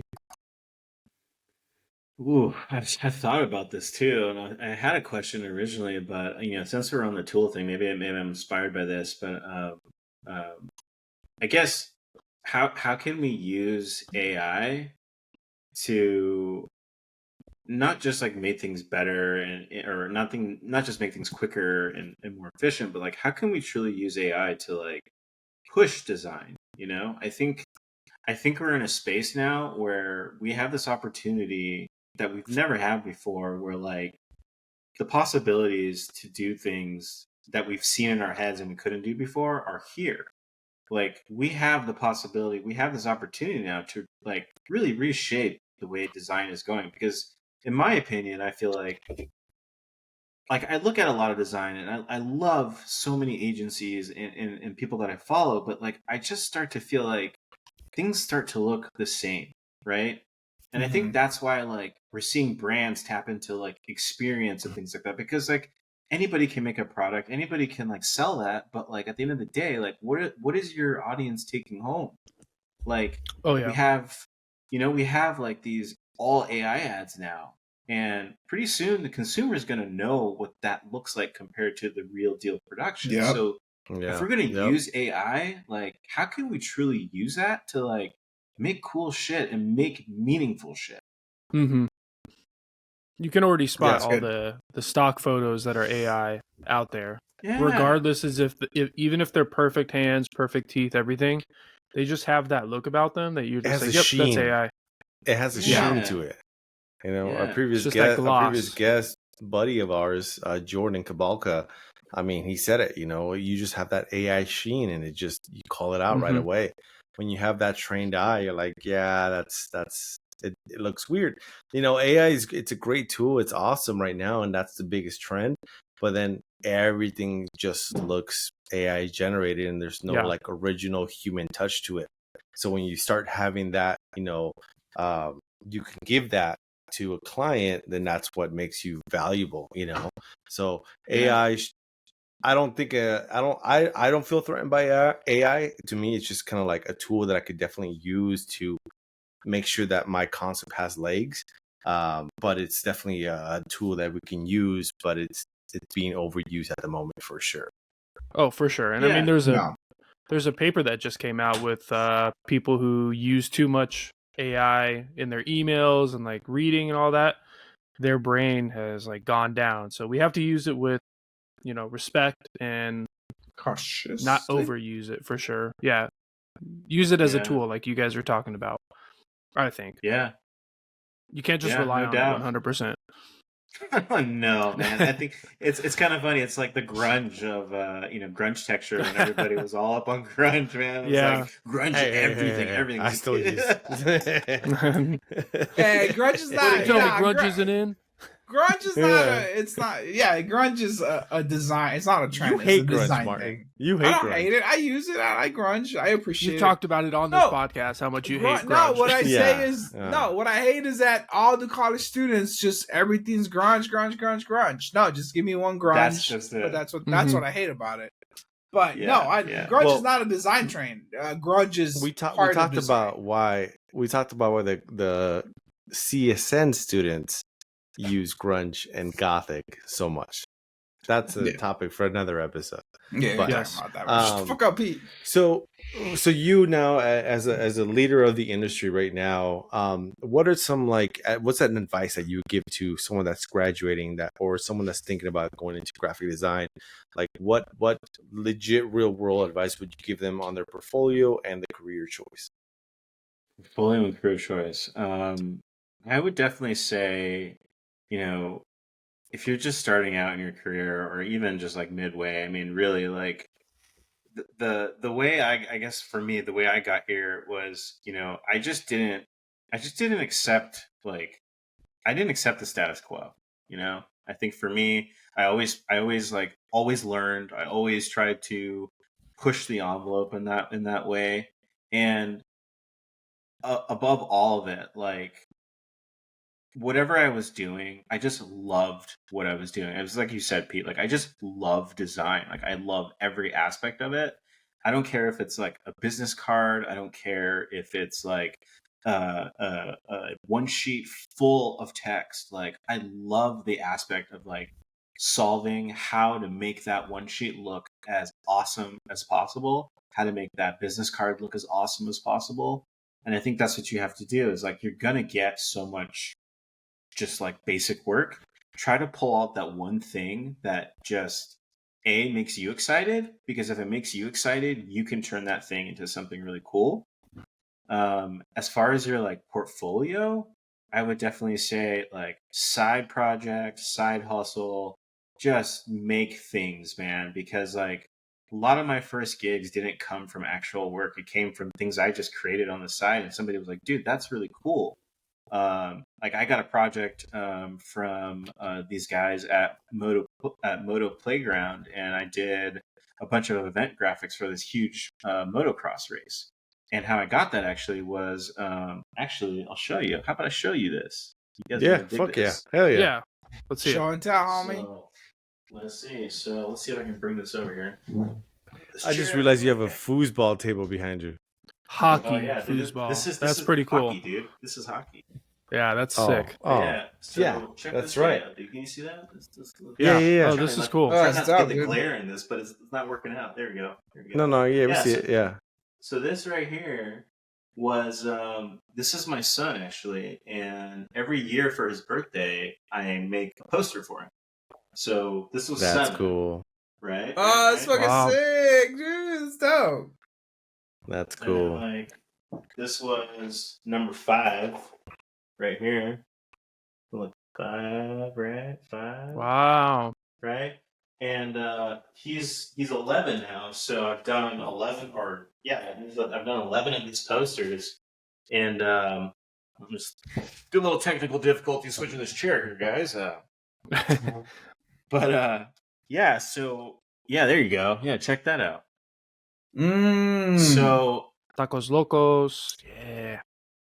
So the guys from Ponca, like they saw this and like, dude, like we want you to create graphics for our race event. And I mean, this is non-commissioned work, dude. This is just stuff that I felt like, you know, I as a father wanted my son to like have something to remember, and I just thought, hey, why not use this talent that I have to celebrate him? So it just turned into a thing, and I got a job from it. So That's cool. Yeah. This is really cool. This number 6 is awesome. Thanks, Big man. That's one of my Kahuna. favorites. Yeah, that's One of my so good. favorites. Love that. Yeah, Sick. that's one of my favorites. The detail in there is awesome too. Yep. Like the little fish and Little the people. surfer there too, dude. It's sick. Okay, so Yeah. let me circle back on this. So number 1, I love the fact, like, to me, as designers, like, we should always use our skill set to help out. We talk about community and our network, but I think we should also use our skill set to our superpower to help our family and our friends. To me, Mhm. I always try to help out my friends who are not designers with their resumes. Like, hey, you're looking for a job. Give me your resume. What does your resume look like? And it's usually some corporate fucking boring bullshit. And I redesign it.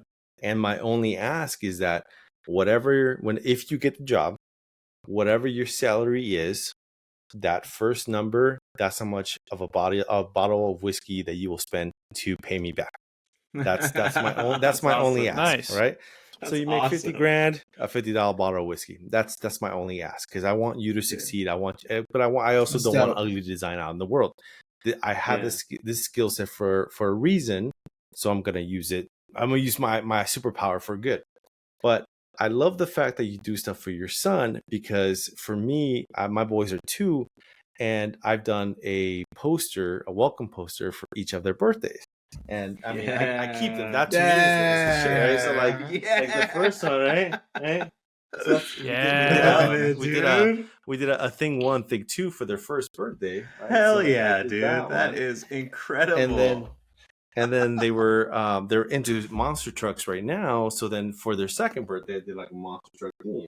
Yes, dude. Yes, Right? So yes. it's just like that's one thing that I can give to my kids, or I could have in my studio here. As they get older, it's like, hey, look, Dad always used his skill set to like do really cool shit for you, and it's something that they'll have, and I always have it in front of the house so everyone can sign it, and it's just like it's just more into like a postcard. But I just love having that, like using our skill set to promote that, and like designing. I mean, Sly does that for his daughters. Yep. Martin's doing that for his wife's business. So it's good to take care of our own on that skill set too. Of course, I might not be able to build a house, but I'll fucking design a fucking dope ass party theme. Like, no problem. Yeah, right. No, that's just it, man. That's just it. You're right. And I think I share that sentiment. Like, as far as I want to see good things out there in the world, and I think that's part of the biggest reason why I chose to do this, is because we all have this perspectives. I can clearly see that all you do is you see this stuff out there. You know what's good, and you just want people to understand that, like, hey, like, this is design, this is good design, and this is why you should like it. And if it means making a poster for my son to get that point across and share it with people, like, it's like, I remember my mom being like, oh, that like I remember when she would start to show me things and be like, hey, like, I saw this, I thought of you because I thought it looked really good, and she would be able to articulate why it was good. And I was like, see, dude, that's what I'm talking about. No, that's awesome, dude. I mean, that's I want to say it wasn't until I did magazines that my dad and my mom were like, hey, where can I pick it up? Like, I want to hold that for me. Like, you created this. And I'm like, yes, I finally made you proud. Finally.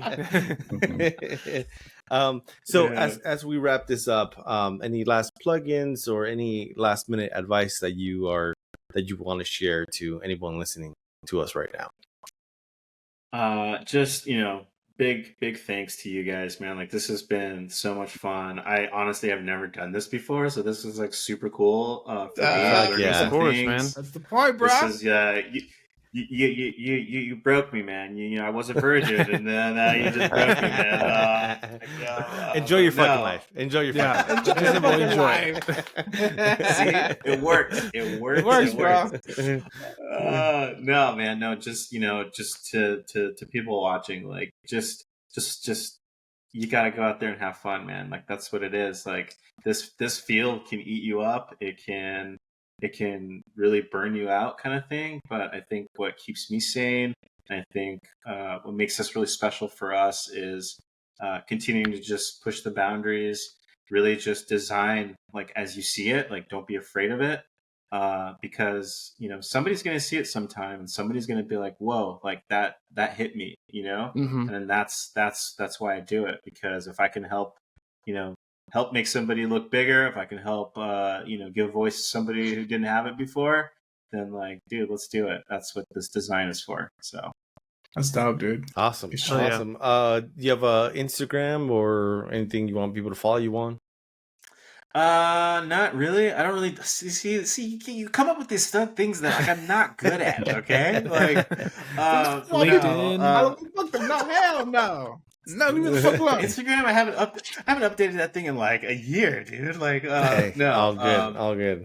If you want to follow me, I would say LinkedIn is probably the best place. That's where I've been the most active. I actually just started a blog on my website. I think there's a blog page on there now, where I'm going to start to, I guess, use those writing skills a little bit further and try to start putting some commentary about things. So check that out if you want to see some more stuff. Dope. Awesome. Well, Ali, thank you so much for joining us tonight. We'll definitely have you back on for another episode where we'll focus more on like almost like a masterclass, where we're trying to put that all together and just kind of like something that you're really like talented in, or something that you really want to share, like your unique style. So it's something that will come back around. So hopefully you're able to say yes and come back on that. But we will share all your links on the description down below. Thank you again. It's been a pleasure. We learned so much about you, and talking about community and just engaging. And again, on LinkedIn, this is the reason we created the podcast, was to share real stories from designers that are working 9 to 5, that are doing this shit, not influencers that are saying, hey, charge $30,000 for this little logo without zero experience. That's not the fucking reality of what we do. You can make a great living doing what we're doing, but there's you have to crawl through some shit before you get there, unfortunately. Again, thank you so much. Sly, you want to take us out? Thank you so much. Don't forget to, again, follow us on all of the platforms: YouTube, Instagram, TikTok. We are also up on Spotify. It really helps us if you give us 5 stars on there. Thank you so much, and have a good night, everyone. 5 stars. Peace out.